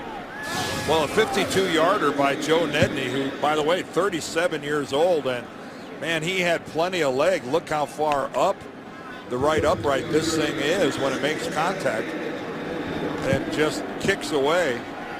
But that looked to me like that field goal would have been good from another at least 5 yards. From 50 plus, he was 2 for 2 this year before missing that one.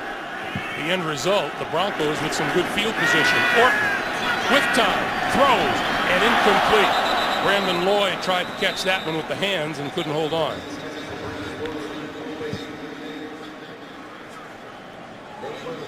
It'll be 3rd and 8. But the coaches upstairs will file that away because Brandon Lloyd was wide open, and that's a throw Kyle Orton would like to have back. He underthrew that, and Lloyd was having to come back for it, had to actually go down on a knee to try to get it.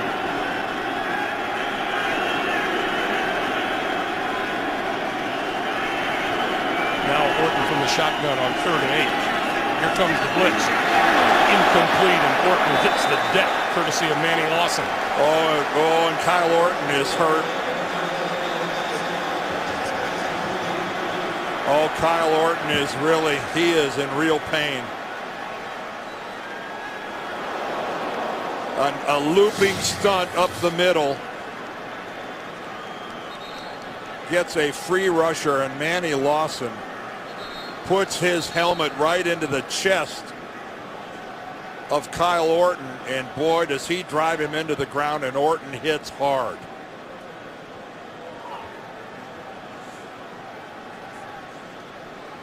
We'll check in on Kyle Orton as they look at the quarterback when we come back after this.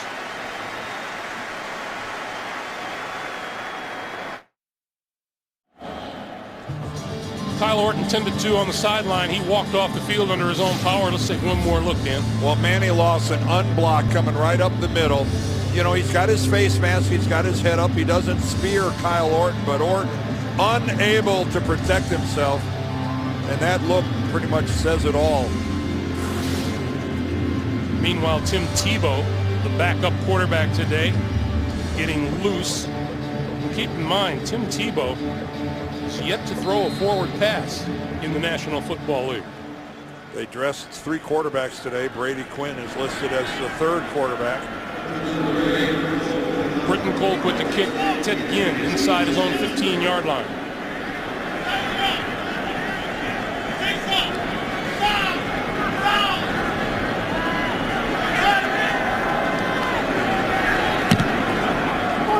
High floating kick, fair catch called for and made. And we have a penalty marker on the far side of the field.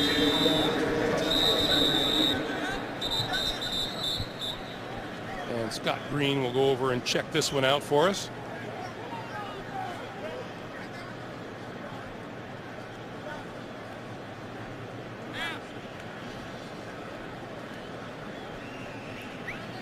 Holding, receiving team, number 30, half the distance to the goal. First down. Penalty is on Reggie Smith, the 3rd-year defensive back out of Oklahoma. As Kyle Orton tries to get loose to come back. A reminder, London's Big Ben has nothing on the Big Bang. Don't miss an all-new Big Bang Theory, Thursday only, CBS. Well, Greg, just seconds ago, Kyle Orton was throwing the ball a little bit on the Denver sideline, trying to shake it off, loosen up. I would say after a hit like that, it's a good sign that he's not being sent to the locker room for some type of an X-ray. First down from the 7-yard line. Here's Gore. Out to about 9 as we approach 3 minutes to play here in the 3rd quarter. And again, this is the danger part of the field for Troy Smith, because if Frank Gore gets throttled a little bit, it's going to be a lot of pressure on him. Not, you want to move the chains, but not to make a mistake. It's a fine line you have to play when you haven't been playing in a couple of years. Gore out to the 15-yard line. The word from the sideline is that the Broncos don't expect him to return because there's really no injury report on him. Well, he is in the midst of trying to gather himself. No one's ever disputed Kyle Orton's toughness. He, like any quarterback in this league, he's taken his share of big shots. Tebow appears to be ready if he can't. 3rd and 2. Gore, not going to get the first down, comes up short of the line of scrimmage. And those 2 big guys in the middle, DJ Williams and Mario Hagan. And finally, Denver actually plays the percentages and gang up on the running game, because 3 consecutive times now the 49ers, instead of letting Troy Smith try to do it, they go to Frank Gore, and Denver, anticipating it, plays it well. I'd anticipate it, wouldn't you? Well, absolutely. Now, if it was Tom Brady back there, something different. Line drive kick. Eddie Royal drifts back inside of his 30 and will have a chance to return. Back to the 35, across the 40, to about the 42-yard line. 1:24 to play in the 3rd quarter, and pretty good field position for the Denver Broncos And Kyle Orton. Yeah. In fact, he was the first Bronco to kind of run out onto the field. I think he's trying to set the tone for his teammates that I'm okay. But by the way, guys, if you could, how about if we don't have any more unblocked rushers? Nate Manny Lawson come right up the middle. So let's see what the Denver offense has in store. And little movement up front. Daniel Graham got a head start on everybody. Both sides. Offense, number 89. 5-yard penalty. First down. So it'll be 1st and 15. There's Frank Gore. I think he's a competitor over there talking to the other guys on his offensive team. If that guy played for a high-profile winning franchise, a lot more people would be talking about Frank Gore on a daily basis.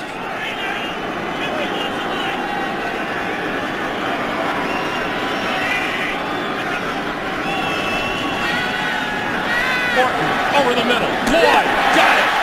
40 inside the 40 to about the 39 or the 38-yard line of the 49ers, and a first down.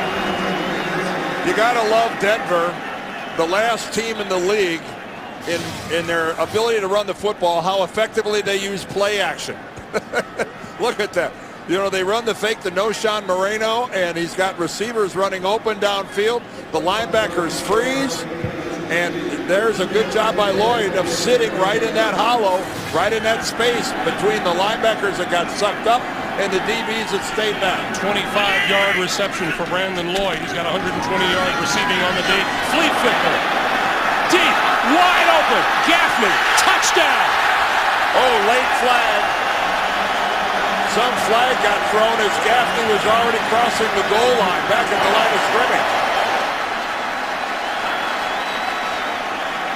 There isn't wholesale celebration by the Broncos yet. Here's Scott Green. Shot block. Offense, number 27. 2 men blocking high and low. 15-yard penalty. First down. Well, you can see what Josh McDaniels thinks of it. You can't go low on a player who's being engaged by another player. There's the pitch back. Oh, and Noshawn Moreno doesn't even see. I don't think he even saw the 49er that was coming up the middle, and one of his teammates does knock him over the top of Noshawn Moreno. All right, let's look at it here.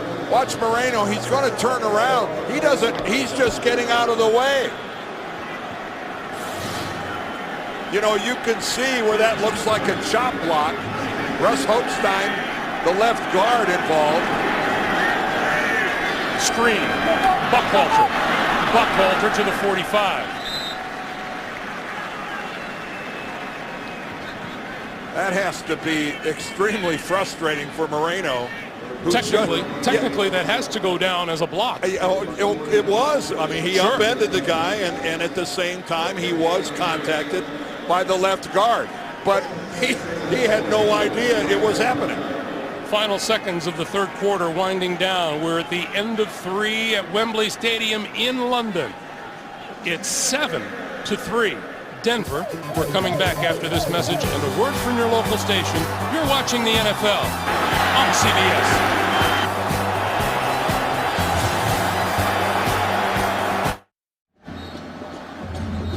Along with our producer Mark Wolf and our director Bob Fishman and our terrific crew here at Wembley Stadium in London, Greg Gumbel, Dan Deerdorf, as we begin the fourth quarter. 7-3 Denver. The Broncos with the ball at the San Francisco 45 on 2nd and 17.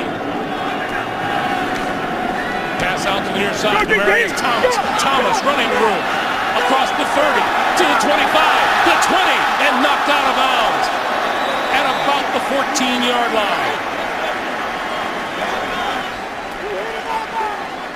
Well, how's that for a well-executed screen over here, getting it to their exciting rookie playmaker, Demarius Thomas. And boy, nice block, good hustle downfield. Ryan Clady actually gets 2 blocks. And finally, a defensive end, Justin Smith, has to come all the way down there and make the play. But look at the yards after the catch, look at the spins, look at the attempt at a pretty poor tackle by the 49ers. And Demarius Thomas stays alive. 31-yard pickup. First down at the 14. Orton to throw. Near side. Looks like it might have been tipped at the line of scrimmage. Trying to get it to Daniel Graham as tight end. You know, Demaryius Thomas, we talked about him. We saw him a couple of weeks ago, Dan. Talk about great size for a wide receiver at 6'3", 230 pounds. Well, of course, he just slides right into the position vacated by Brandon Marshall, who's now in Miami. Another huge receiver. He's not Brandon Marshall yet, but he sure looks like him in many respects. Orton, who batted again. I think Sapuaga might have gotten that one. Isaac Sapuaga, 7th-year defensive end out of Hawaii.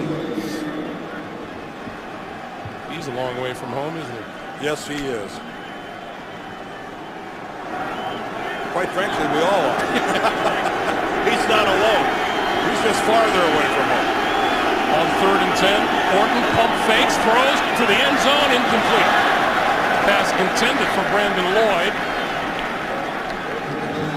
And neither Lloyd nor Orton like the fact that there's no yellow flag down.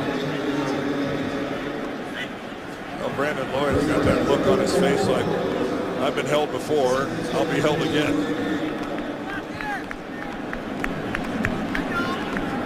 So onto the field for the field goal attempt is Matt Prater.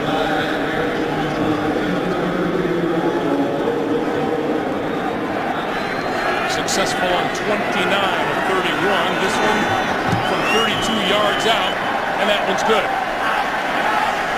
14 minutes, 13 seconds to play in the fourth. The Broncos extend their lead. It's 10-3.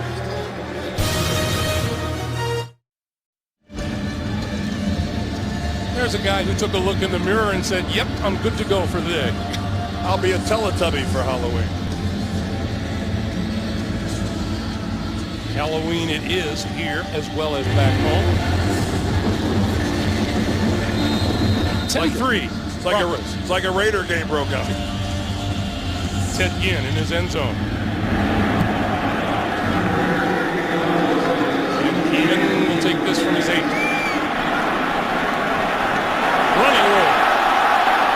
40 and out of bounds at about the 45-yard line. And good field position for the 49ers. And we take time to remind you, Wednesday on Showtime, JB, Phil Simms, Chris Collinsworth, Warren Sapp come your way on cable's longest running show, the multi-award winning Inside the NFL, every Wednesday on Showtime.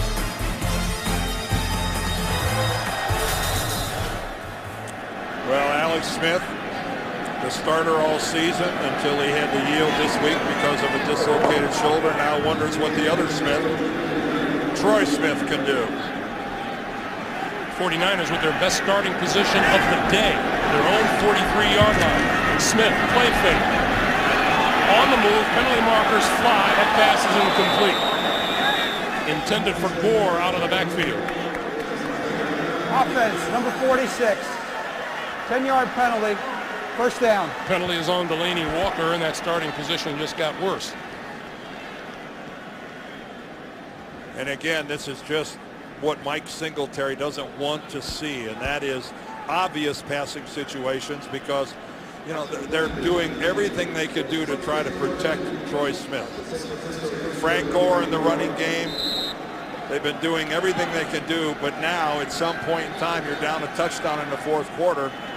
You're going to have to let him try to throw the ball to do something. On 1st and 20, Smith. To no one in particular. That one incomplete. And with that, we take a run back to New York City. JB, what do you got? Hey, Greg and Don, take a look at this. Off of a Dallas pick, David Garrard goes back across the field, hooks it with Mercedes Lewis, 9-yard strike. Fellas, David Garrard, 15-17, 238 yards, a career-high 4 touchdowns. Jacksonville spanking Dallas by 25. Greg and Don. Don. Well, we're on the we're across the clock. Thank you, JB. I think it's fast getting out of the spanking category. Yeah. 2nd and 20. Troy Smith over the middle. Penalty markers all over the field, and the catch is made by Delaney Walker.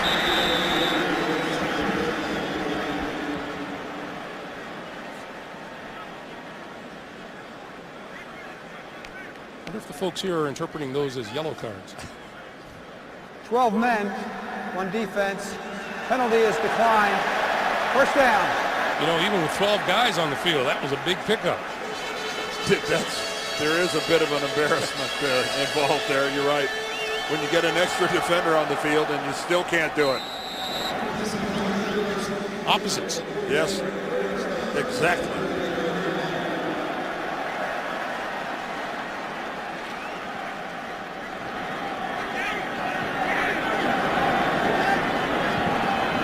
So first down, 49ers. At the Denver 39-yard line, Troy Smith with time. Creates more time and now running out of it and throws. This one's up for grabs. Inside the 5-yard line, caught at the 2 by Walker.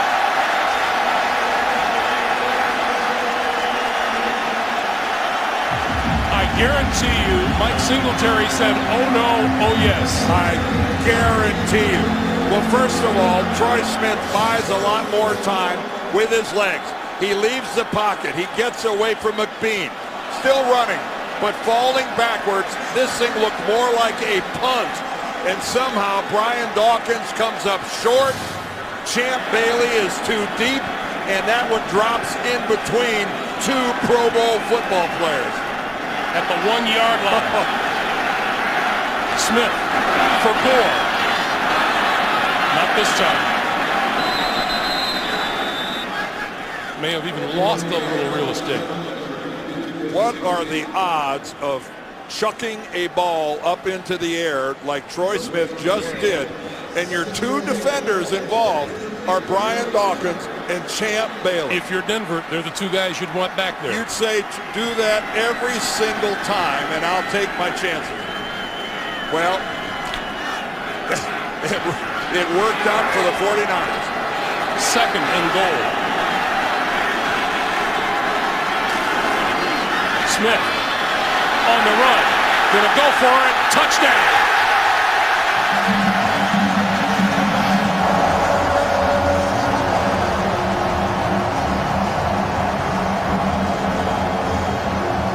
Well, if leadership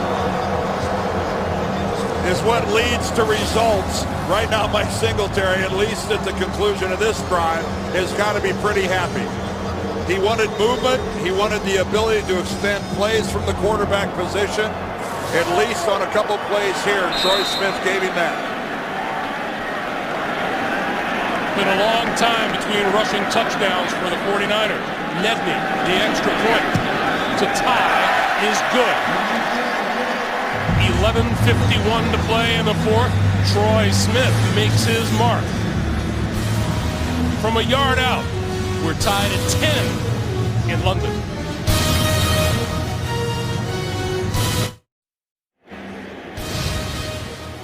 The NFL on CBS is sponsored by E-Trade, ExxonMobil, taking on the world's toughest energy challenges, and by the all-new Volkswagen Jetta. It's great for the price of good. That's Das Auto. The 2 touchdowns today have been scored on 1-yard touchdown runs by the quarterback. This one by Troy Smith, who's been pretty limber in the backfield. Yeah, as this is what his coach wanted, movement, the ability to buy time, extend plays, and then if you're going to either take off with it or if you're going to throw it, deliver it accurately. And he's been doing that, Troy Smith. But this one here, a little luck involved, but again, it results in this 1-yard touchdown run. And wouldn't you know it, we've got 2 Heisman trophies in this game. Each one of them has a 1-yard touchdown run. As it should be. That's just what you expect from the Heisman Trophy winner, isn't it? This is Demaryius Thomas, a yard deep in his own end zone. And we'll make it back out to about the 20-yard line. 83,941 on hand here at Wembley Stadium as Kyle Orton takes the field again. A beautiful stadium. so much history on this site. The original Wembley was here. They tore it down, built the brand new one, and it is an architectural masterpiece. I think it's a beautiful stadium. So now Denver will try to answer. Not yet. Greg, one interesting thing to this point. Well, let's get to Ball call. start. Offense, number 73. 5-yard penalty. First down. That's Chris Cooper, the right guard. We're in the fourth quarter of a tied football game with no turnovers in this game. And you got to wonder right now, is he who makes the first one, is it going to be a game changer? Or are we going to play a game without any? He who? Good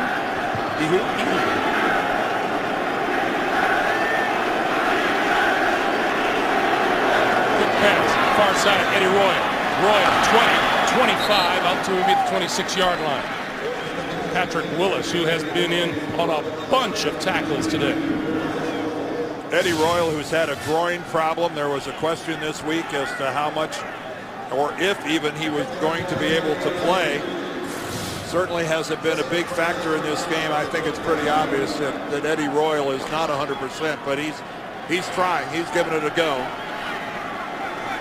Tim Tebow in at quarterback on 2nd and 5. Again, he hasn't thrown it yet. And gets it back to the line of scrimmage and no more. Again, Patrick Willis, who has been just an animal on defense. 3rd and 4. Well, Tebow's coming back off. At some time, I would hope in the not too distant future, they're going to have to let him put the ball in the air, or it's just a one-dimensional aspect of the Denver offense. Denver just 2 of 9 on 3rd down today.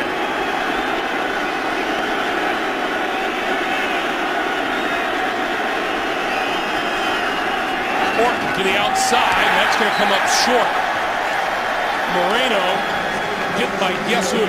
Yeah, Patrick Willis, who's locked up on Moreno all the way and just smothers him. Just completely smothers him. And this is his assignment, and he arrives about a nanosecond after the ball gets there, and Noshawn Moreno doesn't even have a chance of turning upfield. Denver now 2 out of 10 on 3rd down as they kick it away to Ted Ginn.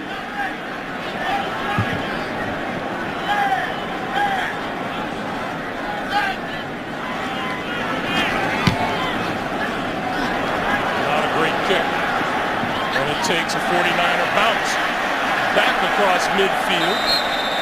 That's just miserable. 9:34 to play, 4th quarter, tie game. A reminder, coming up on the Subway postgame show, JB, Dan Shannon, Boomer, and the coach. We'll have all the latest NFL scores and highlights, all coming up on the Subway postgame show. Britton Colquitt, he may not want to say much after this game. He has had a horrible day kicking the football. He's kicked 7 times.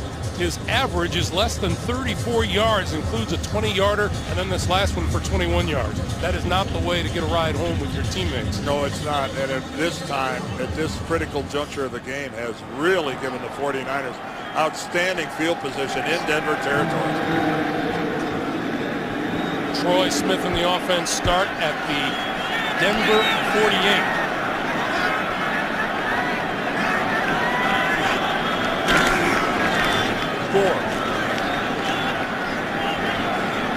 Not a whole lot. There's a lot of time remaining, but keep in mind, San Francisco burned 2 of their 3 timeouts at the very start of this half. And again, Frank Gore finding not much in the way of running room. Mike Singletary has tightened things up here a little defensively in the second half. Frank Gore had 70 yards at halftime. He's up just short of 100 now. He's up to 98 yards.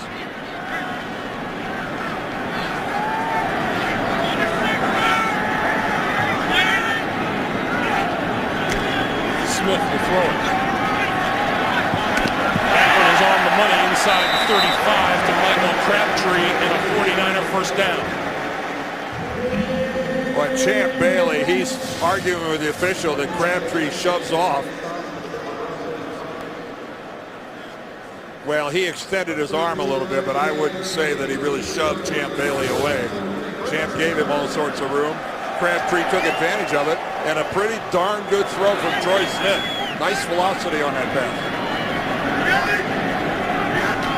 On first down, Gore. And that'll put Gore up over 100 as he pushes it to the 28. Well, and again, this is where Denver has had problems. People have run the ball on them effectively. Gore's just another guy who gets over 100 yards. That's the third straight 100-yard game. Yeah, looking at the passing numbers there. There's Gore at 103. But again, in crunch time, can the Denver defense tighten things up here?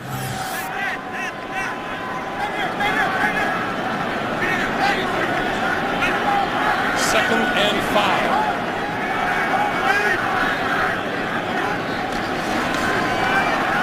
Troy Smith throws wide open on the far side of the field. Touchdown, Crabtree.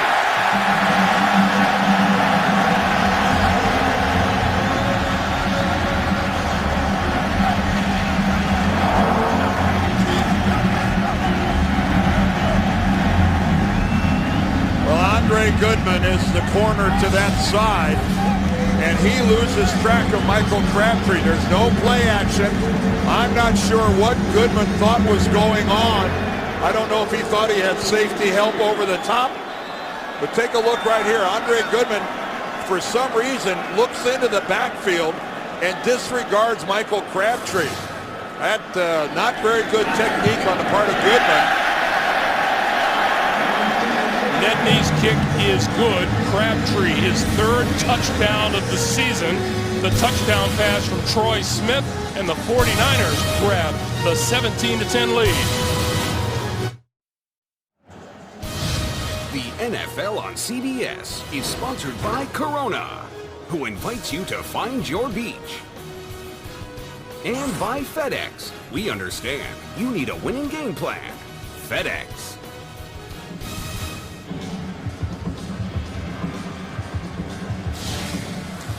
Welcome back to England, everybody. Up here are the duo. See the safety all the way back here? What that means is that safety's got the deep middle. He does not have the ability to give Goodman any deep outside help. And that's exactly where Michael Crabtree goes. And for some reason, Andre Goodman just doesn't play a tight coverage on Crabtree. And Troy Smith again delivering. Singletary all week, leadership, but at some time leadership has to translate into production, and he's been getting some of that from Troy Smith in the second half. Here's Demaryius Thomas from the 2. Back to about the 17-yard line. That hurt. And Reggie Smith led the way. That was a big hit. There's Troy Smith. Take a look at the change. 37 total yards in the first half, and already 155 and a touchdown in the second half, plus a rush. I mean, seriously now, talk about a turnaround by a player, Troy Smith. 49ers have scored 14 points in the last 4.5 minutes to grab the lead in this game. Kyle Orton, under pressure, breaks free.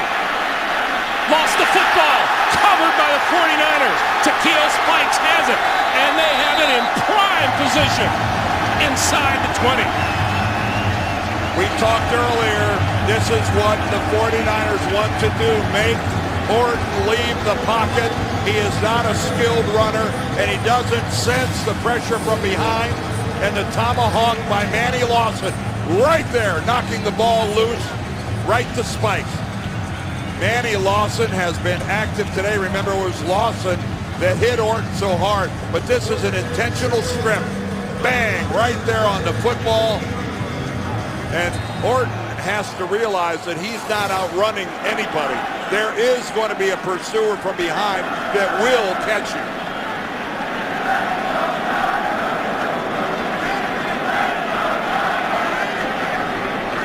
from the Denver 18. Smith gonna throw. That's complete to Delaney Walker, the tight end, and he's inside the 15 to the 14-yard line. Again, you don't want to be leading or up in the top 10 in those kind of categories. You know, that is Kyle Orton. You got to give all sorts of credit to Manny Lawson because he made the play. He knocked the ball loose. But Kyle Orton is not a fleet-footed quarterback. You have to know or assume that someone in that situation is tracking you down from behind. On 2nd and 6, we'll give it to Gore straight ahead, and Gore has a first down inside the 10 to about the 8. Right behind this big line, David Boss, the center, gets a good block out on middle linebacker, DJ Williams, and then good surge. Remember when we were talking with Mike Singletary, and he said, I think our offense is just on hold. Well, again, he's been so critical of the play of the quarterback position. Remember, he and Alex Smith weren't exactly bonding before Smith's injury. Arguments on the sidelines, challenging leadership. You want to go back in, et cetera, et cetera. He just wanted someone to be a catalyst. He was hoping Troy Smith would be that tonight. Gore to the 5. And now the 49ers offense has become relentless, pounding the ball straight ahead.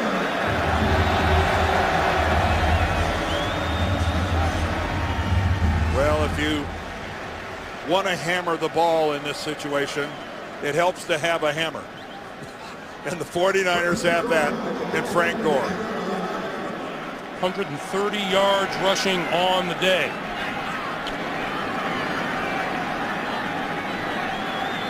Second and goal.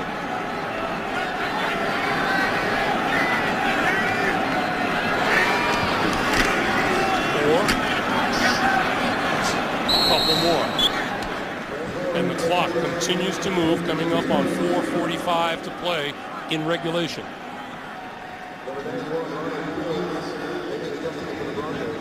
And the 49ers trying to put the nail in the coffin right here. Well, this would be huge, needless to say, for a team desperately in need of something to feel good about. This kind of the desperation bowl. Two teams that disappointment would be the operative word to describe their season. On 3rd and goal, Anthony Dixon is the deep back. The give is to the first back, fullback Norris. And he got hit hard right off the bat. Well, it is a rarity when Warren Norris runs the football. Maybe that's he doesn't. That's the first time. Yeah, he doesn't get much in the way of blocking, and he gets absolutely nowhere. Absolutely nowhere. Joe Mays all over him. This isn't a rugby game, guys. Anthony Dixon comes in there acting like it's a scrum. Maybe I'll give Norris a little shove, not only from behind, but on the behind. 3:53 to play in the 4th quarter gives us a chance to show you, look ahead, what's happening next week. The NFL on CBS serving up doubleheader games. Dan, you and I will be in Baltimore. Ricky Williams and the Dolphins against Ray Lewis and the Ravens. The Chargers take on the Texans. And then Peyton and the Colts visiting Michael Vick and the Philadelphia Eagles. Check your local listings. It all begins with the NFL Today at noon Eastern Time and the usual suspects.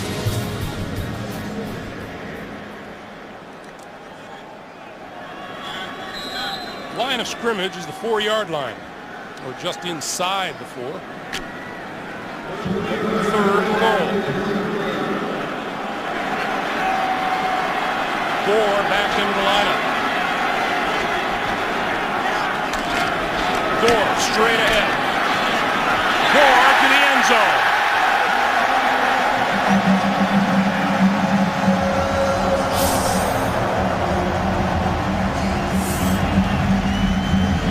That'll put the cap on a pretty good day running the football for number 21.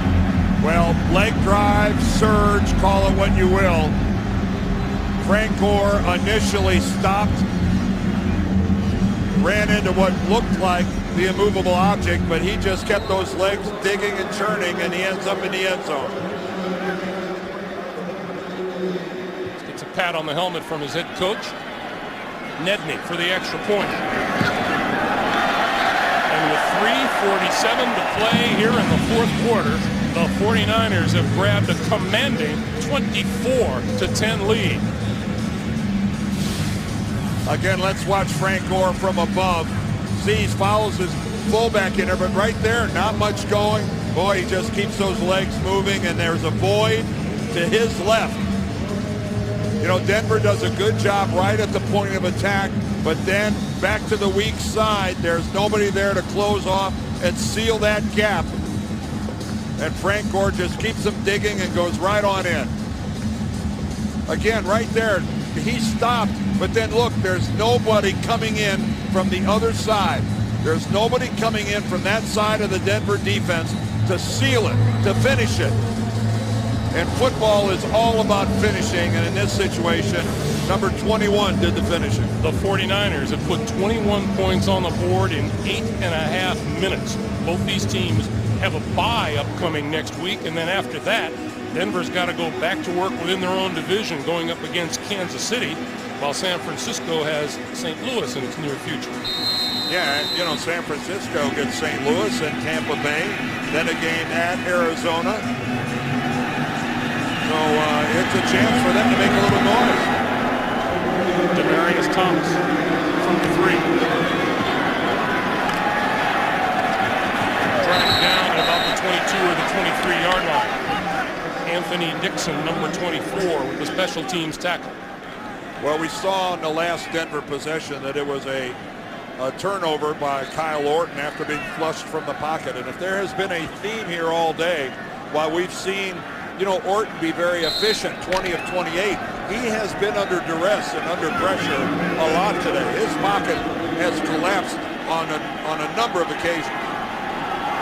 His MO is not running the football. Pass out here to Eddie Royal. Royal to the 25, across the 30, and close to a first down.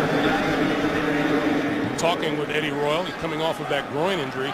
It's kind of surprising to hear him say he feels he's only about 80%. Yeah, when you're a receiver and it's all about planning and cutting, when you've got a groin strain, man, that's one of those deals that can linger all year. Orton in hurry-up mode. Running out of time and throws it, and that's complete on the far side of the field to Gronkowski. And he is out of bounds, unloaded on at about the 45-yard line by Nate Clements. Oh, good job by Kyle Orton there of extending that out there, but then waiting until the last minute because he was drawing that defender towards him and away from Gronkowski. Yeah, he knew he was going to pay the price at the end by getting hit hard, but he took it. Orton, 282 yards on 22 of 30.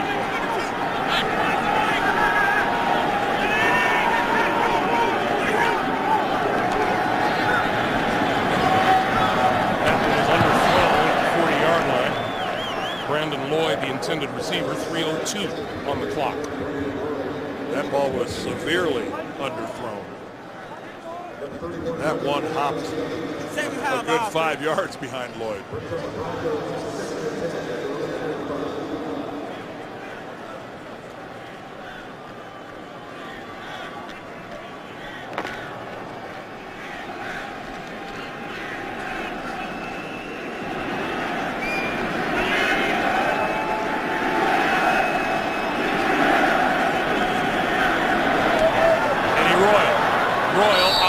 Inside the 45, stopping the clock with 2:55 to play. And again, this very efficient passing day by Kyle Orton continues. You'd look at these numbers and you'd say, you know, your quarterback is 23 of 32 for almost 300 yards. And you say, well, we've got to be having a pretty good day. Instead of we're sitting pretty. Yeah, you don't have a touchdown, a passer rating in triple digits, and you're getting beat by 2 scores.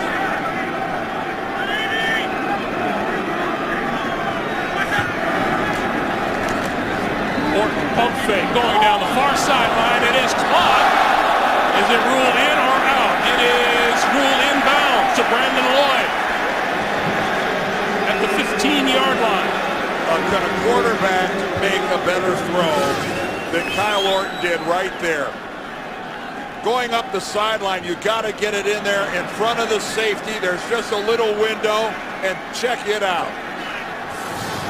That's a great catch. Yeah, it's I'm not a challenge flag on the far side of the field. I'm not sure. Yes, it was a great catch. Whether it was a legal catch, Mike Singletary doesn't think so. Let's take a look at it. San Francisco is challenging on the ruling on the field that it was a completed pass. I think it is. I thought he dragged his foot, and that looked good. But it's worth a look. It's definitely worth a look. Where's possession?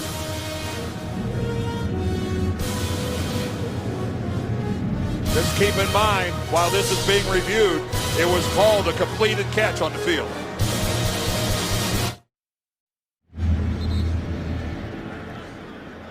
Here's Scott Green. After reviewing the play, the ruling on the field is confirmed. The receiver caught the ball 1 foot inbounds, drug his second foot. There's a completed catch. First down. San Francisco is charged a timeout. Their third and final timeout. Scott Green said it all there. Watch him drag the left foot behind him. And I don't know the quarterback and receiver can do it any better than those two did it right there. That throw by Kyle Orton and the footwork and the reception by Brandon Lloyd. But that throw was special. And Denver needs a touchdown right now. All kinds of movement, and this will back the Broncos up. Dan Gronkowski jump. Offense, number 82, 5-yard penalty. First down.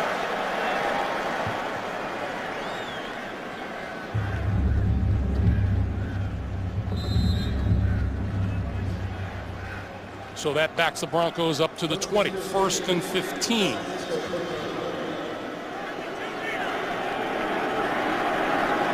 San Francisco out of timeouts. Denver has 2. Orton on the move. Throws inside the 5. Complete to the 1-yard line is Gaffney. Orton wants his team to hurry. That was just great work by Orton. And we have Justin Smith on the ground with an apparent leg injury. This stops the clock with 2:32. Well, I hope it's just a cramp. I hope he's cramping up instead of hurt. But look at Orton and getting outside, buying some time, but then look at the quality of the throw. I mean, that's just beautiful. Again, Kyle Orton statistically having himself a banner day. Yeah, and it's starting to look like a cramp. I hope that's what it is for Justin Smith.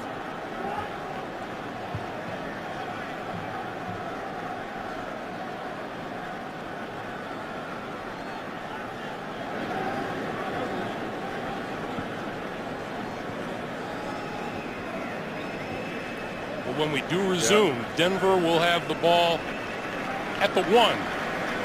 And Justin Smith able to move off the field under his own power.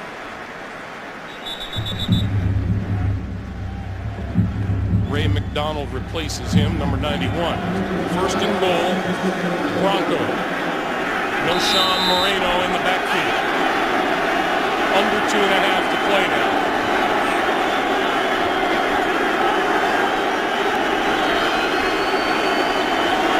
Orton going to throw it far side of the field. Caught and touchdown. Brandon Lloyd. How about those hands? Well, Kyle Orton and Brandon Lloyd on this drive. I mean, this is just special.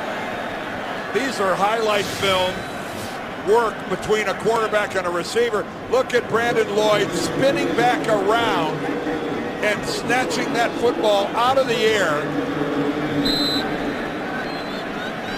Look at this. Look at his ability to secure that football, and I mean totally secure it. And the extra point is blocked.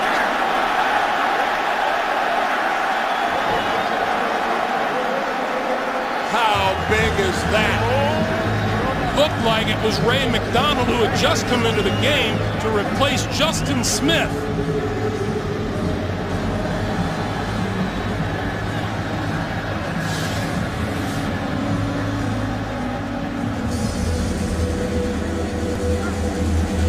up the middle.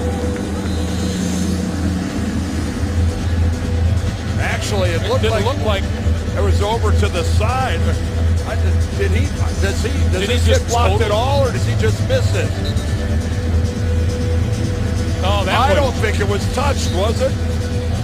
See, on that second look, Dan, it looked like it changed direction to me. Let's take another look. I know Josh McDaniels is a little stunned. At first glance, it almost looked like a shank, like it was a...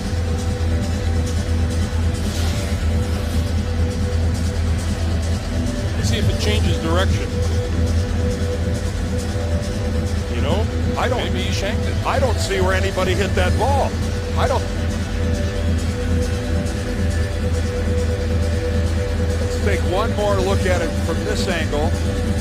That ball's untouched. Nope, nobody touched it. You're right. How often do you ever see anything like that on an extra point? So now the 49ers guarding against an onside kick, but they're going to kick it deep. From the 2-yard line, Ted Ginn slides down at the 13. Why would Ted Ginn do that instead of trying to make a big play happen? The Broncos know that they've got 2 timeouts remaining plus the 2-minute warning in terms of getting stoppages. So if they don't give up a first down, they will get the ball back. Maybe Ted Ginn looked up and realized he didn't have any blocking in front of him. Well, so make somebody miss. You know, that's I've seen that happen before. You know, things like crazy things like broken tackles, making a guy just miss. Yes, we have seen an explosion here recently. Anthony Dixon in the backfield. On first down, it gives to Nixon, and Nixon out across the 15 to about the 17-yard line. And the timeout will stop the clock, and the clock continuing to move, but we're going to get some time back on the clock. Well, obviously, it's an 8-point difference here, so a touchdown and a 2-point conversion would send this game into overtime for Denver. But that's the best they could hope for if they can keep San Francisco from getting a first down. You might as well try the 2 because the extra point kick isn't a gimme. The Denver kicking game today has been, the punting has been awful. The punting has not been good, and then that extra point there was bizarre. Some anxious faces on the Denver sideline. They need a defensive stand. 2nd and 6 with 1 timeout remaining plus the pause at 2 minutes. Dixon to about the 19-yard line. And that brings us to the 2-minute warning. 2 minutes to play in London. The Denver Broncos still alive, but barely. It has been an interesting game, as it turns out, here in London.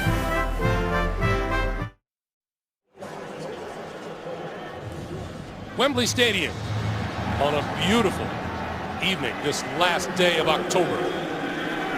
Will he let Troy Smith try to make a play with his legs? 24-16, 3rd and 4. Broncos need a stop here. The give is to Dixon. He won't get the first down. And the Broncos will stop the clock with their final timeout at 1:54. So both teams now out of timeouts. And Denver will get the ball back for one last shot while we have a moment. Coming up on the Subway postgame show. Think anybody will be talking about the Dallas Cowboys? Join JB, Dan, Shannon, Boomer, and the coach for all the latest NFL scores and highlights coming up on the Subway postgame show. I know this falls into the category of second guessing, but you've got a quarterback that can really move, and you need to convert, and you let Anthony Dixon be the guy to try to convert it when Frank Gore is your big back who's been having a heck of a day.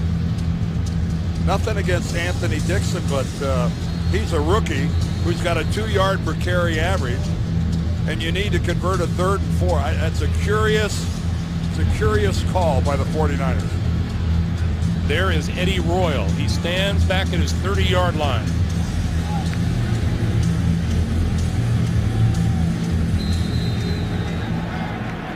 Andy Lee will try to get some distance on this kick. And he does. Royal from his 22. Penalty marker flies. Royal breaks free, but this one's going to come back. Royal going all the way, and this is going to crush the Denver Broncos. It's certainly going to crush Eddie Royal when he figures it out.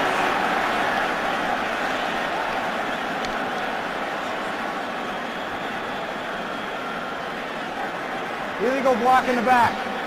On the return, number 94. 10-yard penalty. First down. That's Jarvis Moss, their number 1 draft pick back in 07. He's a defensive end and linebacker. There's Moss. You see him running down the field right here. Take a look at this. He's called for an illegal block in the back, and there it is. It's pretty obvious. He just hits Ahmad Brooks right in the back. That And would wow. that nullifies a 78-yard return, which probably doesn't happen without the illegal block in the back. No, it was, as they say, right at the point of attack. So the Broncos start from their own 19 with a minute 36 on the clock. No timeouts. They need a touchdown and a 2-point conversion. 4-man rush. Orton throws. That's complete across the 25 to about the 28 to Gronkowski. A minute 25 to play.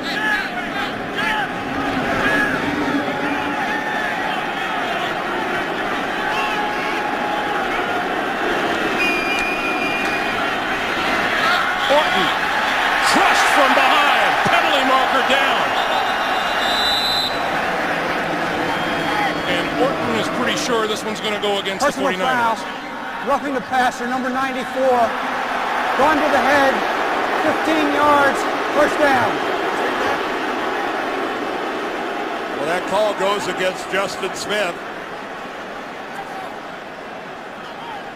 I think we can take a wild guess as to what Mike Singletary thinks about it. He may disagree. Again, Kyle Orton flushed to his right. Oh, no, that's number 55, That's Ahmad Brooks. Ahmad Brooks comes along, and he gets the right hand right against the helmet. Poor Justin Smith gets called for this.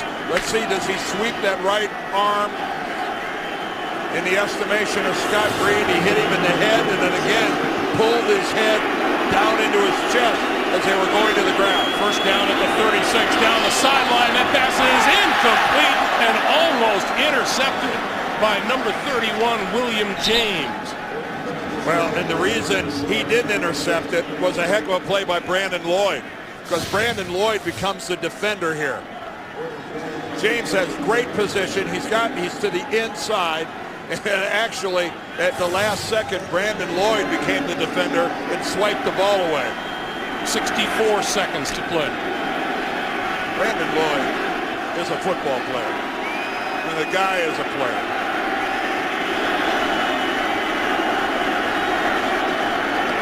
Orton throwing over the middle and got his man across the 50 to about the 46. That's Lloyd. 55 seconds to play. Up to 169 yards receiving today. And Orton spikes the ball, stops the clock with 45 to go.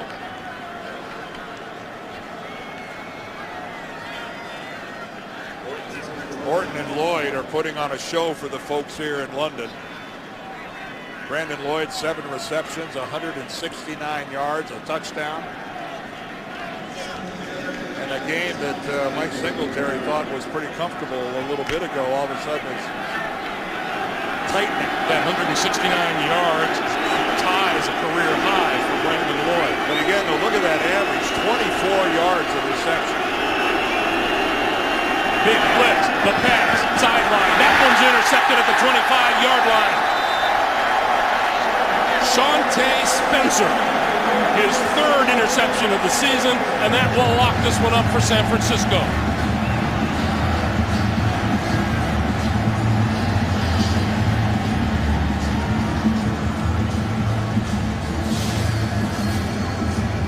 Well, he's trying to find Jamar Gaffney, who extends the pattern, and I don't know, it seemed like Kyle Lord thought that Gaffney was going to break off the pattern and sit out. And Gaffney just kept on going. It's impossible to tell right there whose mistake that was, but it goes down as an interception, and Shante Spencer just had to hold his ground, jump up, and the ball came right to him. The 49ers about to win their second of the season. And there's a formation that they've not used very often this year. The old victory formation, and seal the deal. Troy Smith. We talked with him the other day, as confident as anyone, and so was his coach, and it all came to pass. Well, we talked early on about what a curious, it took people by surprise that he went with Troy Smith instead of David Carr. And right now, Mike Singletary looks like a pretty smart guy. Both these teams head into a bye week.